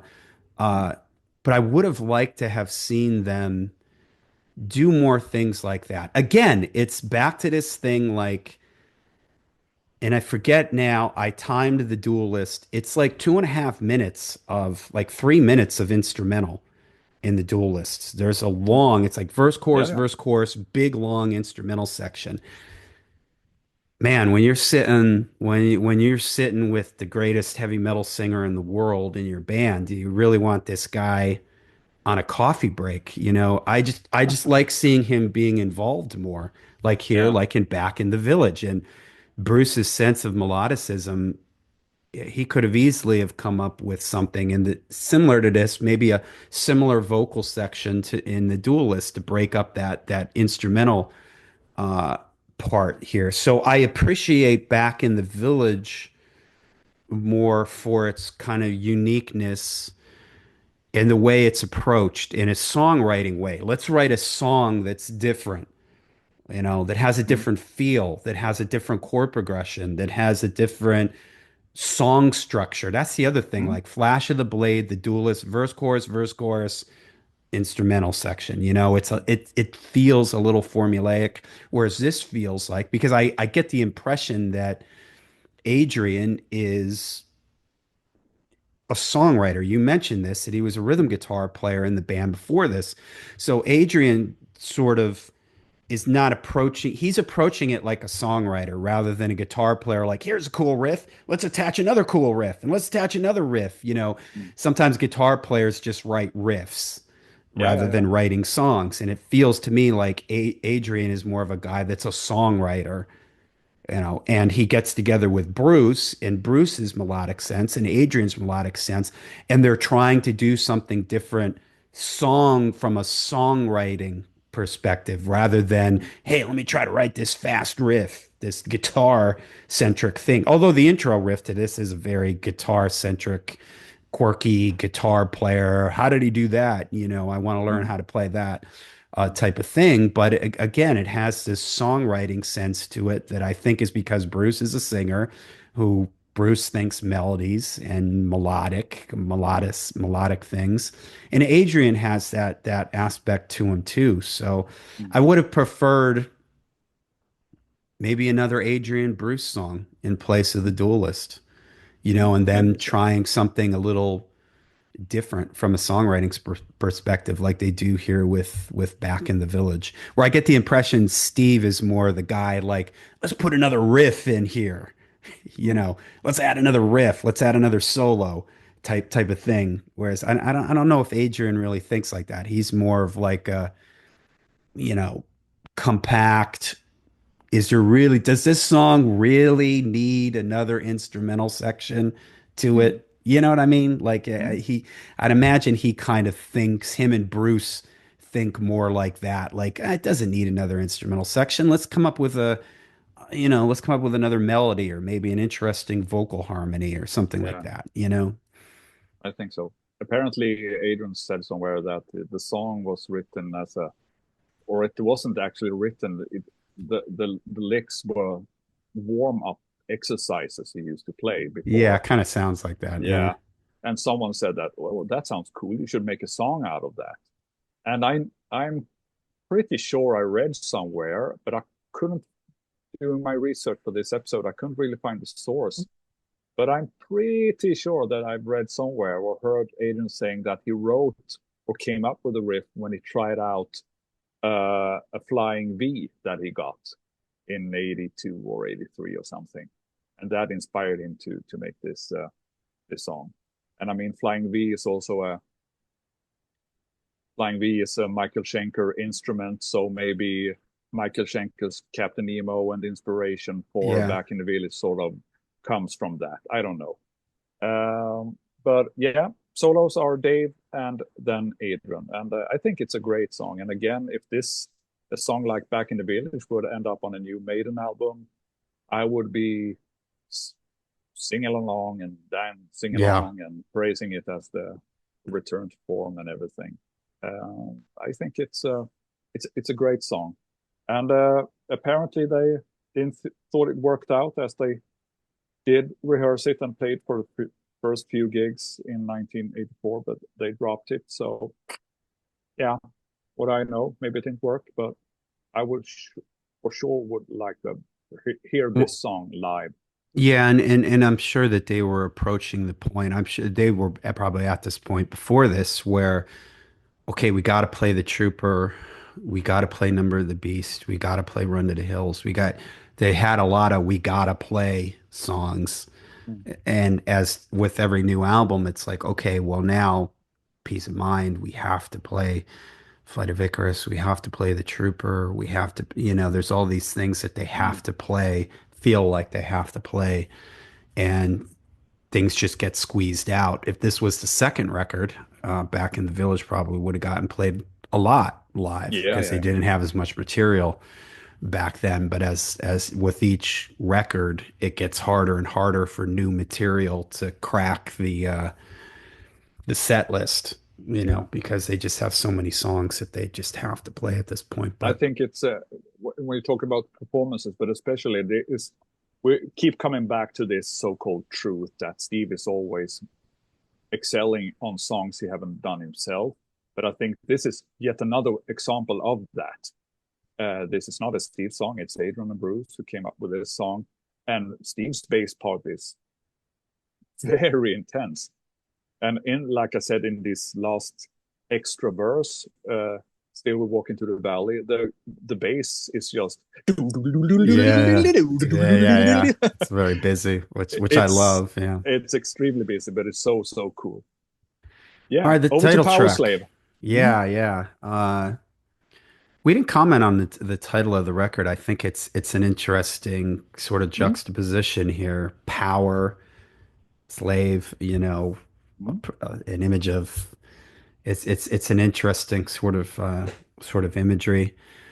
This is great. This is fantastic. The ho, ho, ho, ho, voice at the beginning, the that big drum fill is just fantastic. I remember my first CD edition of this. It tacked the big voice at the end of Back in the Village. So my original CD player, there was always a little, it didn't segue songs correctly. There was always a Yeah. millisecond Mm. gap. So Back in the Village would end and I'd hear, oh, oh, oh, oh, and then it would go into so it was always so weird. They've corrected that on later editions, but yeah, this is a fantastic song. It's epic. It's got all these changes in it. I love that middle section, the bum bum bum boo boo boo boo boom boom boo boo doo doo. Steve's bass there, a little like kind of bass solo thing. Uh I've always loved this use of this kind of Egyptian scale thing. Richie Blackmore, who mentioned Stargazer earlier, that kind of vibe, the Phrygian scale thing. Dun, dun, dun, dun, dun, dun, dun, dun, dun, dun, dun. That riff right there is very Egyptian, exotic sounding, super cool. The lyrics are awesome. Bruce is awesome on this. Guitar solos are amazing. I don't know, man. This is just such a great song. I'm trying to think in my head now, up to this point, it was probably my favorite title track for them. I mean, I loved the Number of the Beast, but this was just next level. And with all and this has a lot of changes in it. It's got a lot of like sort of instrumental things going on, but it doesn't feel like the Duelists, where that just feels like it was tacked on to it. This feels like again, like with Aces High. the music and the lyrics totally fit with each other. And here the music and the lyrics totally fit with each other. Yeah. The music really plays to the lyrics. Into the abyss I fall, the eye of horror. Bruce is real dramatic, and just the vibe of the whole thing. The way it comes back into there's those big held out chords, do and those big drum fills, and then when it lands back on the dum dum dum dum dum dum dum dum, amazing. This is an interesting one. When's the last time they played this live? Have they played this live on the They last so many tours? they bring it back every now and then. I can't remember when was the last tour. Not on Legacy of the Beast. Not did they play it on the Book of Souls tour? Can't remember now. But it's not a deep cut in that way because it does Yeah, come back every now and then. yeah. And the guitar Uh, again, just this the whole song is just fantastic, and it ends the album on a very epic note because this is the second longest song on the record. It's 7 minutes 12 seconds, mm, so it's pretty long. Doesn't feel long because all the sections kind of move nicely between each other. But as a kid, I always loved this type of sound, this scale, this Middle Eastern, Egyptian, that the Stargazer, Randy mm, Rhoads, yeah, yeah, Yngwie Malmsteen, like that kind of Uli Roth, Sales of Sharon, that kind of vibe to the riffing. So yeah, just love it. It's interesting, this is just Bruce on the writing credits on this, and yeah. I mean, maybe you know the answer to this. How did Bruce present these songs to the band? I mean, did he really sit down and write out all these riffs? I mean, I guess He so if he has sole writing credit Yeah, on it, right? Bruce can play a bit of guitar and he can play a bit of drums. So I assume he just sat down with the guitar and showed them more or less the parts.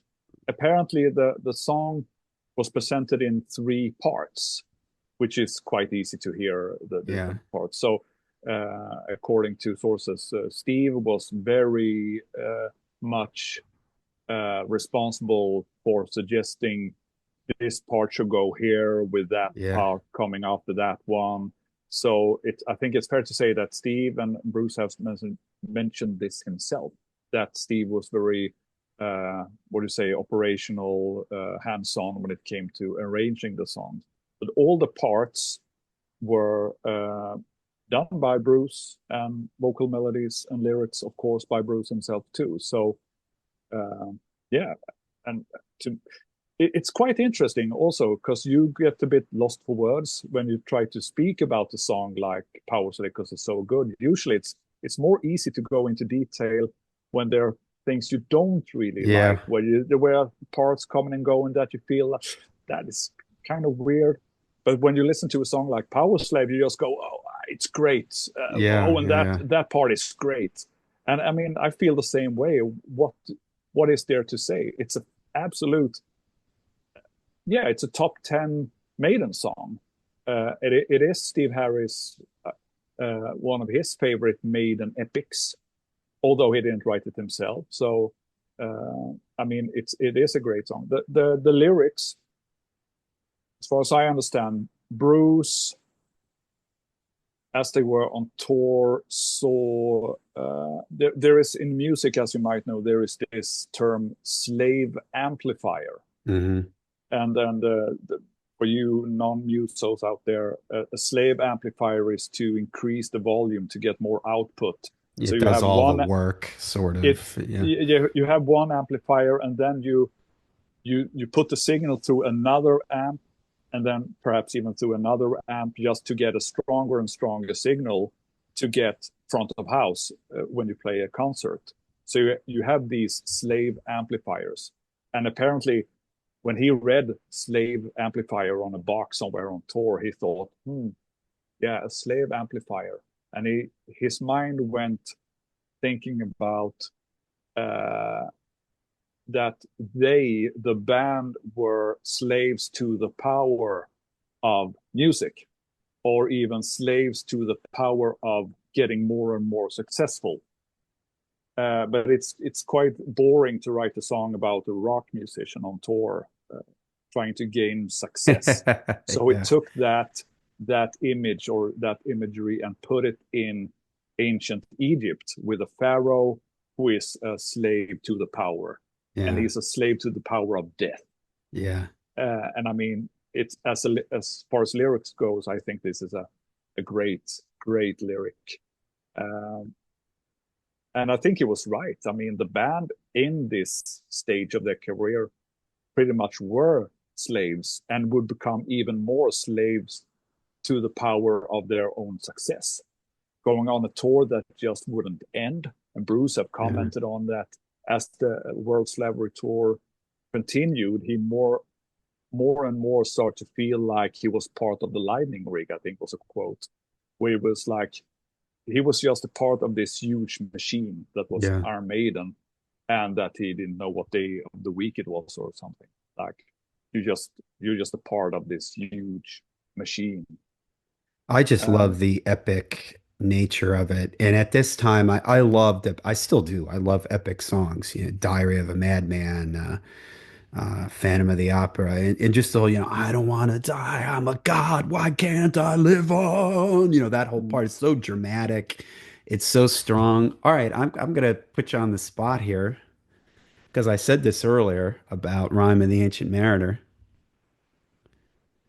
Are there any solely Bruce Dickinson written songs after this that are better than this song?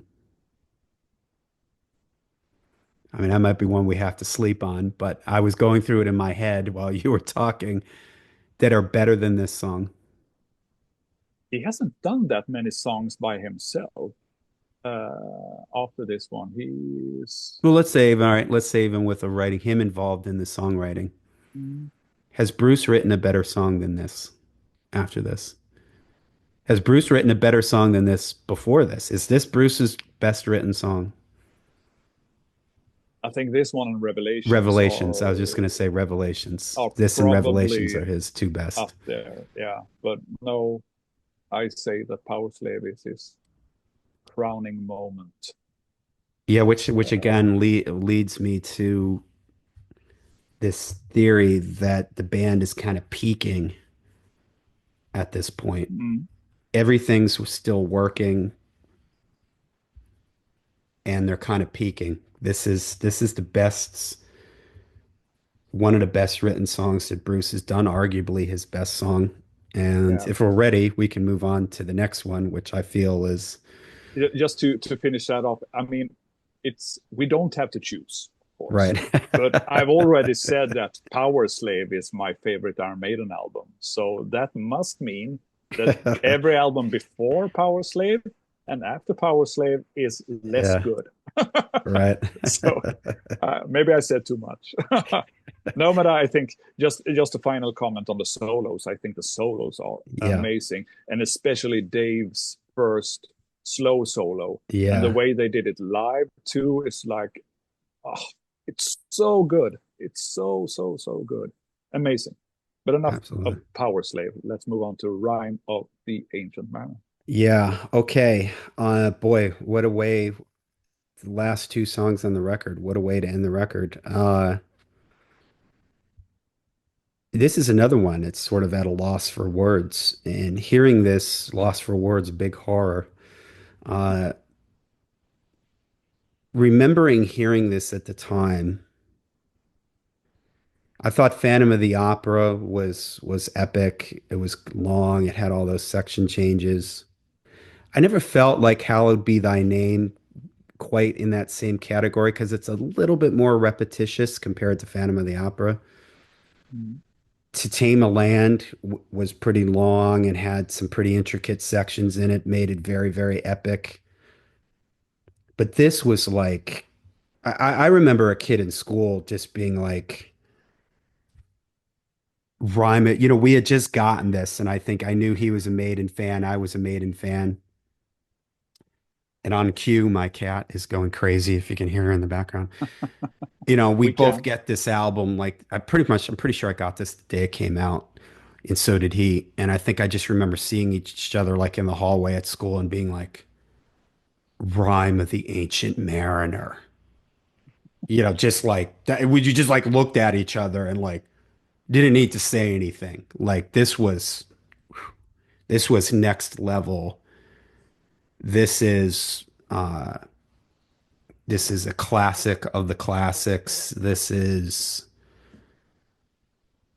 again, I'll say that I think that this is Steve's crowning moment. I think it's Steve's last amazing, amazing song. Everything works in this. We all know it's based on the poem Samuel Coleridge, but it's just amazing the way he puts it together. The music perfectly fits the the lyrics and the vibe. The whole section where everything drops down and one by one by the star dog, Mm. incredible. The way the bass comes out, doo doo doo doo doo doo doo doo doo, amazing. The guitar solos, one by they fall.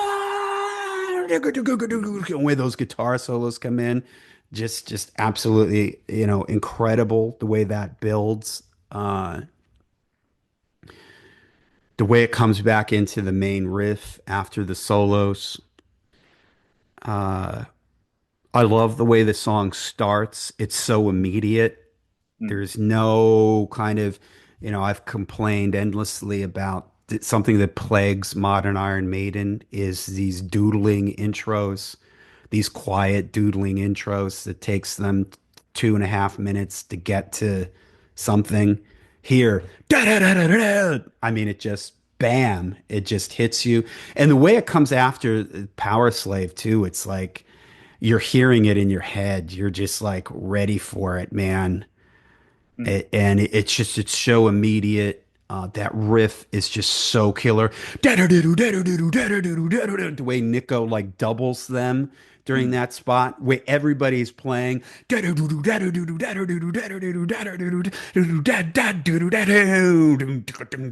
Oh man, it is just uh Midas touch here. Everything Steve is everything this is just gold. Man, he has the magic at this point. This is Steve. This is a boxer in his prime. This is a quarterback that's just landing every pass. This is an athlete in their prime. This is Steve hitting his peak here. This is a Super Bowl moment, Stanley Cup moment, however, whatever sport you're into, insert that here. It's just Steve at his prime. It's an amazing, amazing song. It's an intelligent song. That's another thing about Iron Maiden. Mm. It's intelligent. I've heard you mention this that and, how many kids ran off and read the Rhyme of the Ancient Mariner, after this, right? It felt like they were making you more intelligent. Yeah. When your professor at school say like heavy metal's, dumb music, or oh yeah, listen to this, it's like this was proof that heavy metal was intelligent. It could be intelligent and yet it could still be heavy and have that epic. This is everything I love about heavy metal, the drama, the and then the bird came sailing towards them. It was a crime, this the way the lyrics move, day after day, day after day, they stuck no, the Mm. melody lines. It's just everything that heavy metal can be and and it makes you proud of heavy metal. You know what I mean? It's like Mm. this is the good side of heavy metal. It's heavy metal living up to its potential. You know Yeah. what I mean? And I complained about the Duelist having too much filler. And one could say, well, hey, what about Rhyme and Ancient Mariner? It's 13 minutes and 45 seconds. Not a second of it feels like it overstays its welcome. No. There's not a minute here where you're kind of like, oh, okay, come on, let's go, let's go. No, not at all. And nothing feels like, what should we do here, guys? I don't know. I've got this riff. Can we shoehorn it in? No, nothing at all. Everything feels intentional. Everything feels like it works towards the song. Everything makes sense. Everything's for the betterment of the song. Even the guitar solos are epic, thought Mm, out, well done. You couldn't have the song without the. Sometimes guitar solos just feel like, okay, it's time for a guitar solo. It doesn't feel like that at all here. It feels like the song builds towards it. I don't know. I don't know what else to say about it. It's an amazing song. It's an amazing achievement. Not sure Iron Maiden would ever achieve this level again after this. This is Iron. This is them at the mountain. This is them at the top of the hill, raising the Stanley Cup, mm, winning the World, whatever you want to say. You know, this is as good as it gets, kids. mm. I mean, I literally have like a full page of things to say about this song, and I don't know where to start, but just a few facts or even factoids that I like to address here. Online, you can find information about the narration, that it's supposed to be Richard Burton. It's a recording of Richard Burton they used uh, in the midsection, the quiet part. But I can most 100% say it's not Richard Burton. I've listened to quite a few, you can find online quite a few different narrations by famous British actors such as Richard Burton, Ralph Richardson, James Mason, Michael Redgrave, and it's none of them. And someone asked Steve about this, and he said that it's not Richard Burton, it's just some random voice actor, and he couldn't remember his name, and the voice actor is not credited on the album either, unfortunately. But forget about Richard Burton; it's not Richard Burton. Okay. So, like you said, Samuel Taylor Coleridge wrote this and was first published in 1798. The version that the song is based on, because he rewrote the poem a few times and published different versions of this.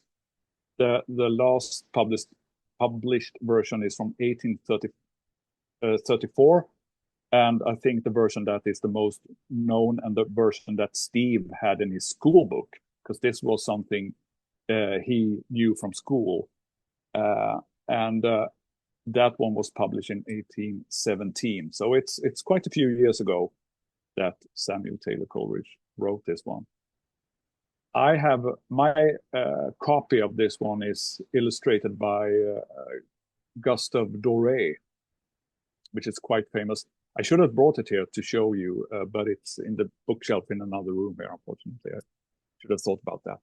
But what I found was quite funny or interesting is that you have the words for the poem, but the poet himself has inserted in between like comments or explanations. Like in this part, the mariner blah blah blah does this, and quite a few of these are actually straight into the lyrics of the song, which I didn't know until I actually read this the poem. And when I read it the first time when I was a kid, I was nowhere near as good English speaker as I am today, of course. And but the funny thing was, even though I didn't really understand because it was kind of archaic language, really, but the way it just read itself, the flow of the words is so melodic and so therefore very easy to read, even though I didn't really understand most of it. And reading it today as a non English speaker from birth, I still have to struggle on a few words that I don't really know. I have to look them up to see what they actually mean. But I mean, the poem itself is really interesting, and I think for any metal fan or Maiden fan to go and check that out, it's quite funny. Um, like you said before, imagine one of Steve's later days epic to just go bang. da da da da da da da da da da da. From the start. They start to sing after 16 seconds. Hell on Earth on Senjutsu, it takes 3 minutes and 30 seconds before Bruce starts to sing.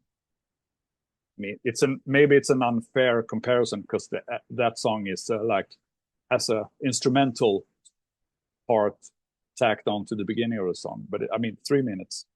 And just for fun, I think it was 2 years ago, I was on Maiden A to Z, Maiden A to C, and we did over 3 hour long episode on this song itself. And I pleasured myself with doing a bit of a study comparing Rime of the Ancient Mariner to other later epics and see how do they compare in statistics. So this song is 13:38. Guitar solos in this song goes for 53 seconds only, which is not that much. For the greater good of God, 48 seconds out of 9.25. The red and the black is 1 minute and 38 seconds of solos out of 13 minutes and 20 seconds. And Hell on Earth has 1 minute and 1 second of solos out of 19 minutes of song. I also counted the different parts combined with different vocal melodies on top. And I guess you can do a count like this and come up with a bit varying result, but it gives you a sort of a rough image of the differences between Rime of the Ancient Mariner compared to the other songs. So Rime of the Ancient Mariner has 7 plus 2 half variations over the same chord progression when it comes to vocal melodies or guitar melodies. For the Greater Good of God has 3. Red and the Black, 3. And Hell on Earth has 6 variations. So, Rime of the Ancient Mariner, again, it's bursting with ideas, variations, and again, it's just maxed out. I absolutely love this song, and I mean, like you said, it's so well written. Nothing, even though you have this really quiet, slow midsection with just the bass going, doo, doo, doo, doo, doo, doo, doo. It doesn't get boring. You're just there. You're fully into the song. Your attention, what is going on here with the squeaking floorboards. And I think also it's quite interesting and fair to point out that this album is drums, 2 guitars, bass, and vocals. Just like any AC/DC album, just like any other heavy metal album. There are no synthesizers, no orchestras going on full blast in the background to fill out the sonic space. They do this with only these few components or ingredients. But what they have here is just a bag full of ideas and music, and they just make the most out of it. Like I say, I have more information about the song and the background of the poem, but I don't really know if we should go on here. But yeah, this one thing that I found out when I was doing the research for the Maiden Age said episode that I think is quite interesting. It gives me sort of goosebumps when I think of it.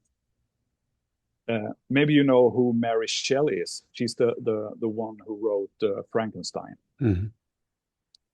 Her father was a friend of Samuel Taylor Coleridge. And she has written about hearing Samuel reading out, reciting the poem in a closed family gathering of some sorts. Wow. She was too young, so she hid behind a couch because she wanted to hear this. And I mean, Frankenstein, Mary Shelley, Coleridge, Rime of the Ancient Mariner. It just gives me goosebumps. And talking about goosebumps, one thing that always triggers the goosebumps for me is when they go out of the quieter section Yeah. of the song. Yeah. I mean, every time, and I'm just thinking about it. The hair Yeah, I'm stands on my arms. specifically thinking of the spot, and I'm glad you mentioned Maiden A to Then Z. the spell starts to break. The No, for albatross me, falls. the Yeah. part for me that does it, that part is great, but the part that always does it for me, and I think you mentioned Maiden A to Z, which is an excellent Mm. podcast. Check that out. Our buddy on there, Jonathan, I think he mentions this too as one of his favorite Maiden moments when he does the "Then down and falls comes the rain," Yeah. and there's like that do do do do do do boom ba da da da da da Yeah. Yeah. boom boom boom ba-da-da-da-da-da-dum. That part right there is so dramatic and so epic. And again, you mentioned like sort of the ocean noises and the squeaky boat and all that stuff. It's a headphone journey. You put your headphones on and you're just kind of right there in the motion of this whole thing. And this, the way it builds and but like you said, they do it with pretty basic. I mean, there's when they're soloing, there's rhythm guitars underneath, but it's Yeah. basically two guitars, bass. Nothing overly. There's no synthesizers or anything.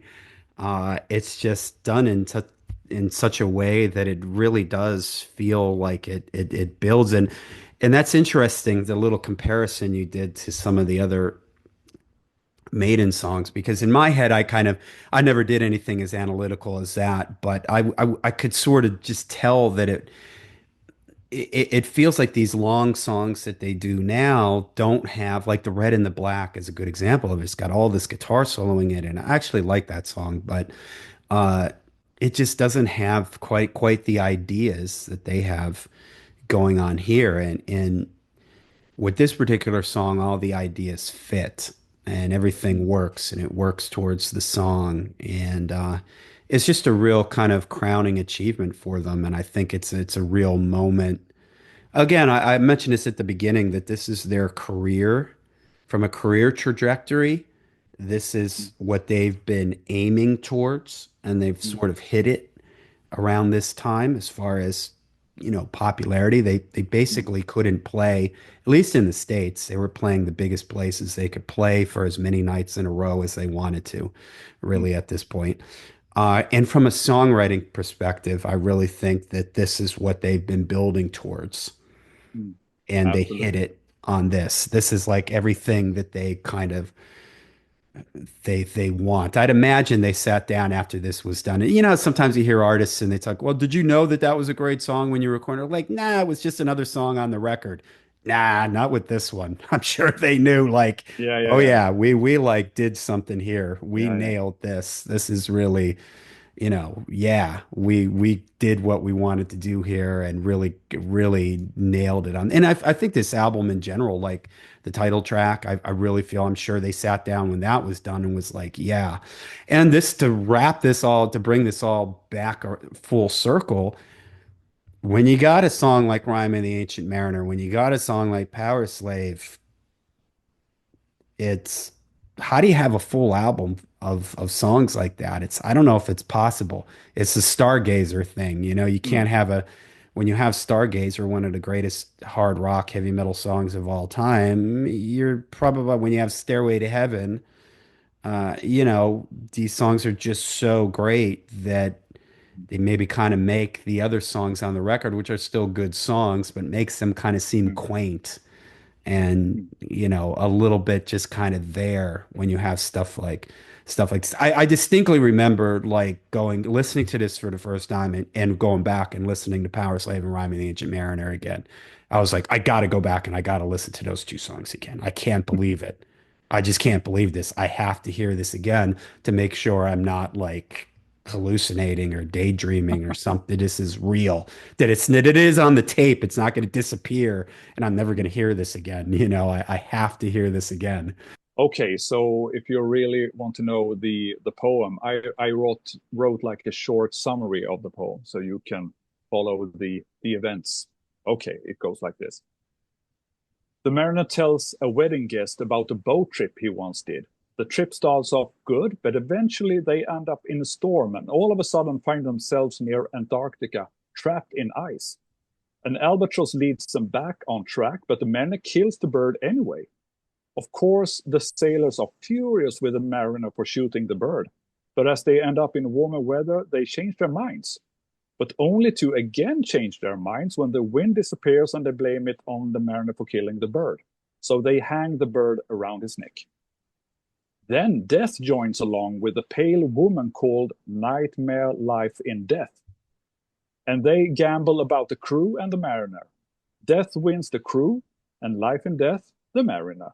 So the crew dies one by one, but the mariner lives on. All of a sudden, the curse is lifted, and the mariner starts to see all fine creatures God has created. Then the albatross falls from his neck, and the ship starts to move forward as by unearthly power and finds himself back home again. The rotten ship sinks in a dramatic manner, but the mariner gets saved by a hermit in the aid of a pilot and a little boy. On land and alive, the mariner feels compelled to tell people his story of shooting the albatross and what happened. So he starts to wander the earth to pester innocent bystanders, such as the wedding guest. And that is the full of the poem. Now Nice. you don't have to. Now you don't have to read it Yeah. yourself. The Cliff Notes version. Yeah, nice. Yeah, yeah. All right, well let's jump into the we do have like all the other records. There's B-sides involved. Mhm. So why don't you tell us about the B-sides for this album? Yeah. They recorded and they prior to the release of Powerslave, they released, of course, the 2 Minutes to Midnight single. And if you're on YouTube, you can see I'm now displaying a picture disc 12-inch version of the very single.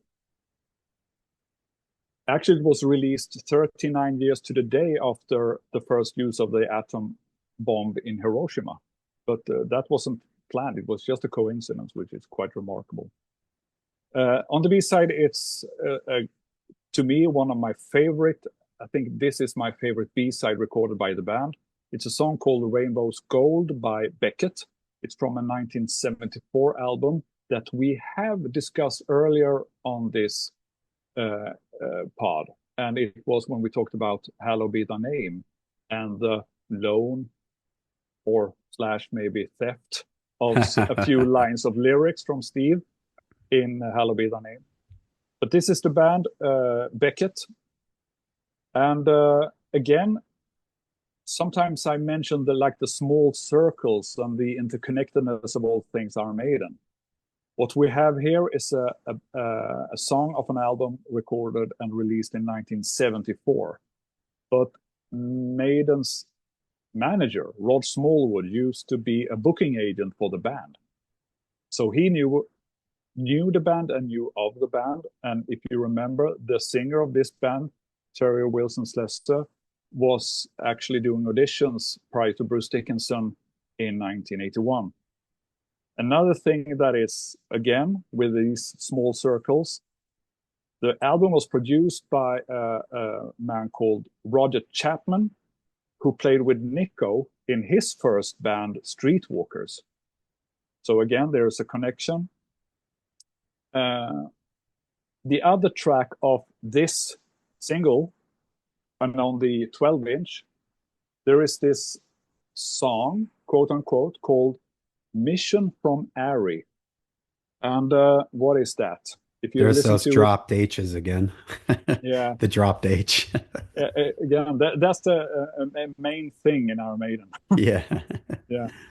And actually, this took place, and you remember I had you taking me to the Allentown Fairgrounds. Yes, I used to And the, live in Allentown, and yeah, the fairgrounds was just a place that had concerts in the summer and kind of an open stage type of thing. They're famous now. They have a farmers market that they do there, and every year they have this thing, the Allentown Fair, which is a big sort of deal. And yeah, it's kind of funny. I didn't know that till years later that this was recorded at the Allentown Fair.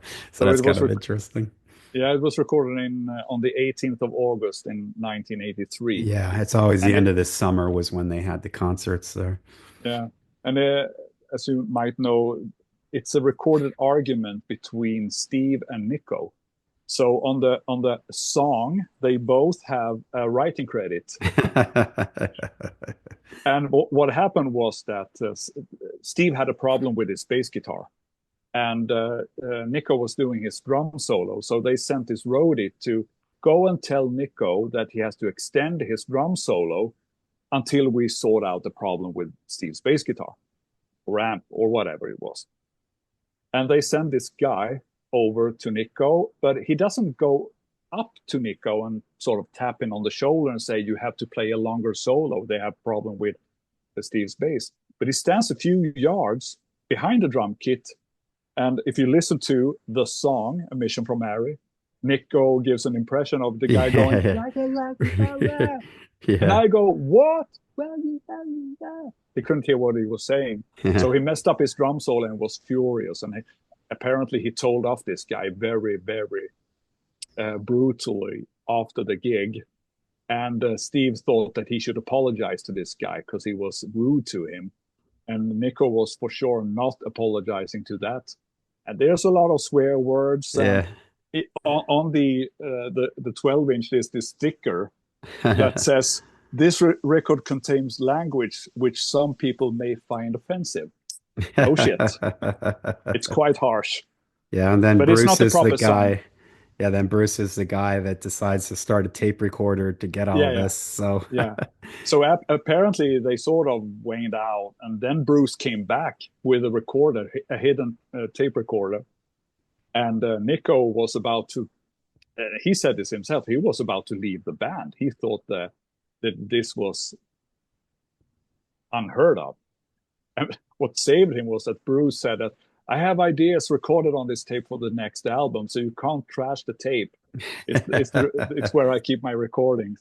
So actually, and then as they were recording the album on the Bahamas, Bruce brought this tape and they listened to it and had a great laugh about it all and decided to put it on the single.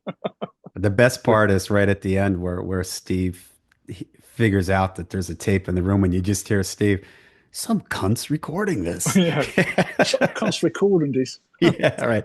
Uh, With his accent and everything. That's just and Bruce is kind of there sort of winding him up to sort of keep him going. He sort of walks in the middle of it. So yeah, it's funny. And it sort of shows a side to Iron Maiden. We said that they've got these epic songs. They're so heavy metal, but there was also a side to them that was kind of fun.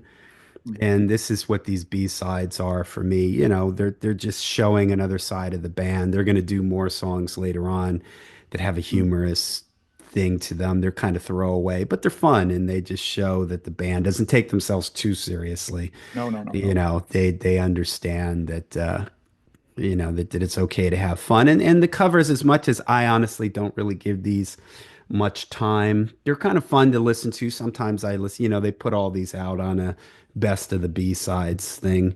And it's kind of fun to listen to that every now and then because it's fun to hear their influences and it's fun to hear them playing songs outside of the Iron Maiden canon, so to speak. So I do respect them for the fact that they did this, that they could have easily have just put an album cut on the B side or just whatever. So they took the little bit of extra effort to give the fans that something extra. And that's kind of a theme for me that runs through with Iron Maiden. At the time, I was very aware of that. It felt like Iron Maiden gave the fans something extra. The covers were very thought out and Yeah. very, this is I remember I mentioned the cassette folded out with the lyrics and all this other stuff. The 12 inches with the B-sides. I had a friend that collected all of those, and I thought it was so cool that they did this. They had different Mm, covers, and they weren't throwaway covers either. mm, Black Sabbath didn't do this. Black Sabbath didn't have these extra awesome covers for their singles and stuff like that. But Iron Maiden was very deliberate about that. So they really did give the fans what they wanted. So mm. I think to me, as a kid, listening to these songs, and I'm sure I mentioned this on in the previous episode, but anyway, I mean, for me growing up, learning about music, I learned about Jethro Tull by hearing our Maiden have recorded a Cross-Eyed Mary, made me check out Jethro Tull. With this song, Rainbow's Gold, from the Two Minutes to Midnight single is uh, was really hard to get. I mean, I was pretty much grown up before we could find this actual album. This was before internet and streaming, so you had to find a vinyl copy. But I think that Rainbow's Gold is a great song. We've even played it live actually, just because it's such a good song. So check out that album, Beckett 1974. I think it's well worth the effort to try to find it, and it's on streaming now, so you don't have to find expensive secondhand. Because I only think there's like one pressing, one edition of this album. This wasn't a great, huge selling album. It's just a debut album by a band who didn't make it, and they got Yeah. dropped by their label.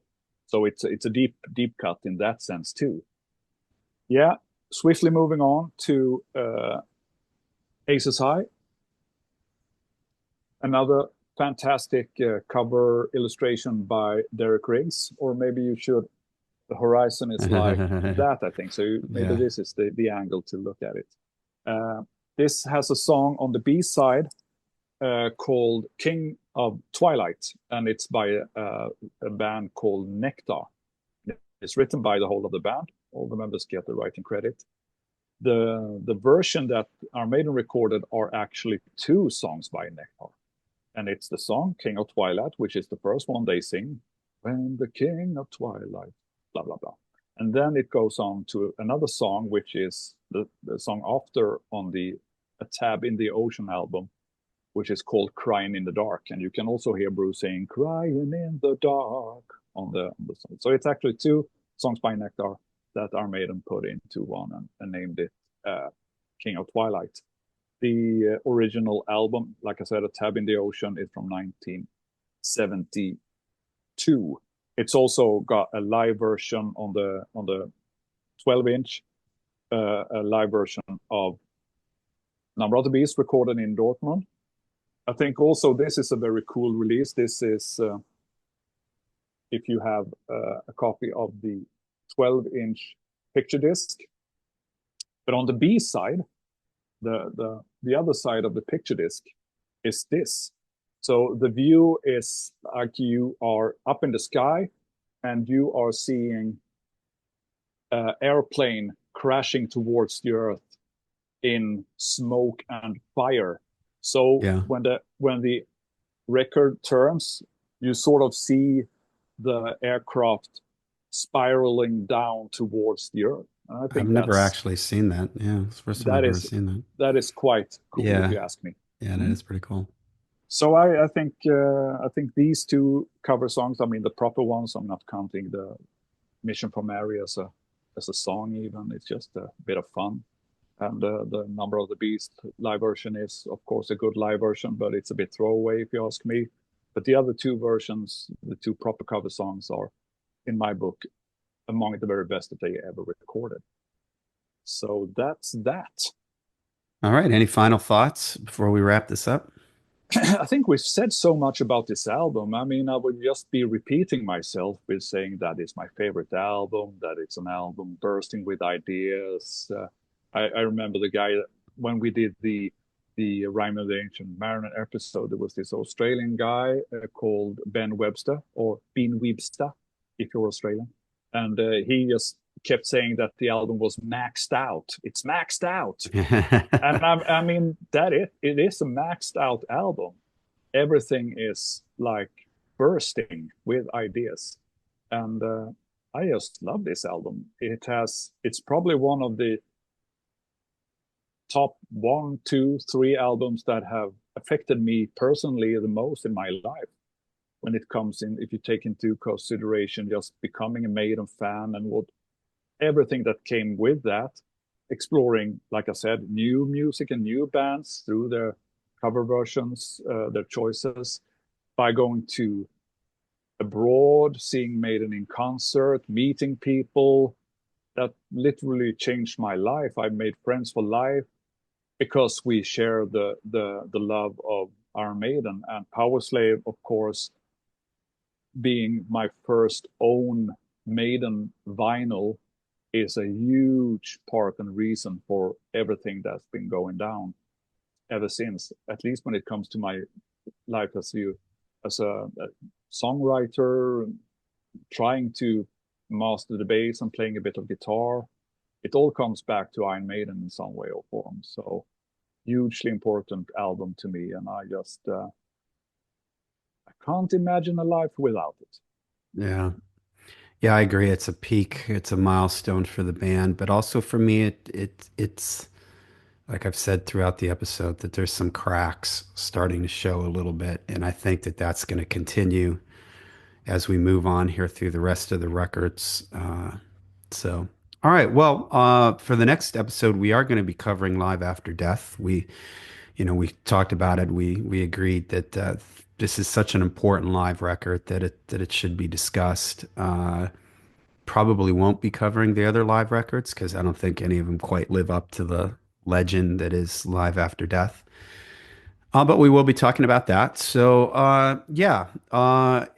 If you're listening to the podcast, you can also catch the video version of this on my Layer of the Alchemist YouTube channel. If you're watching the video, you can listen to the podcast on Apple or Spotify. Let's see. Matthias has a band, Dead Cosmonaut. I feel pretty confident if you like Iron Maiden, you're going to like Dead Cosmonaut. It's good classic metal.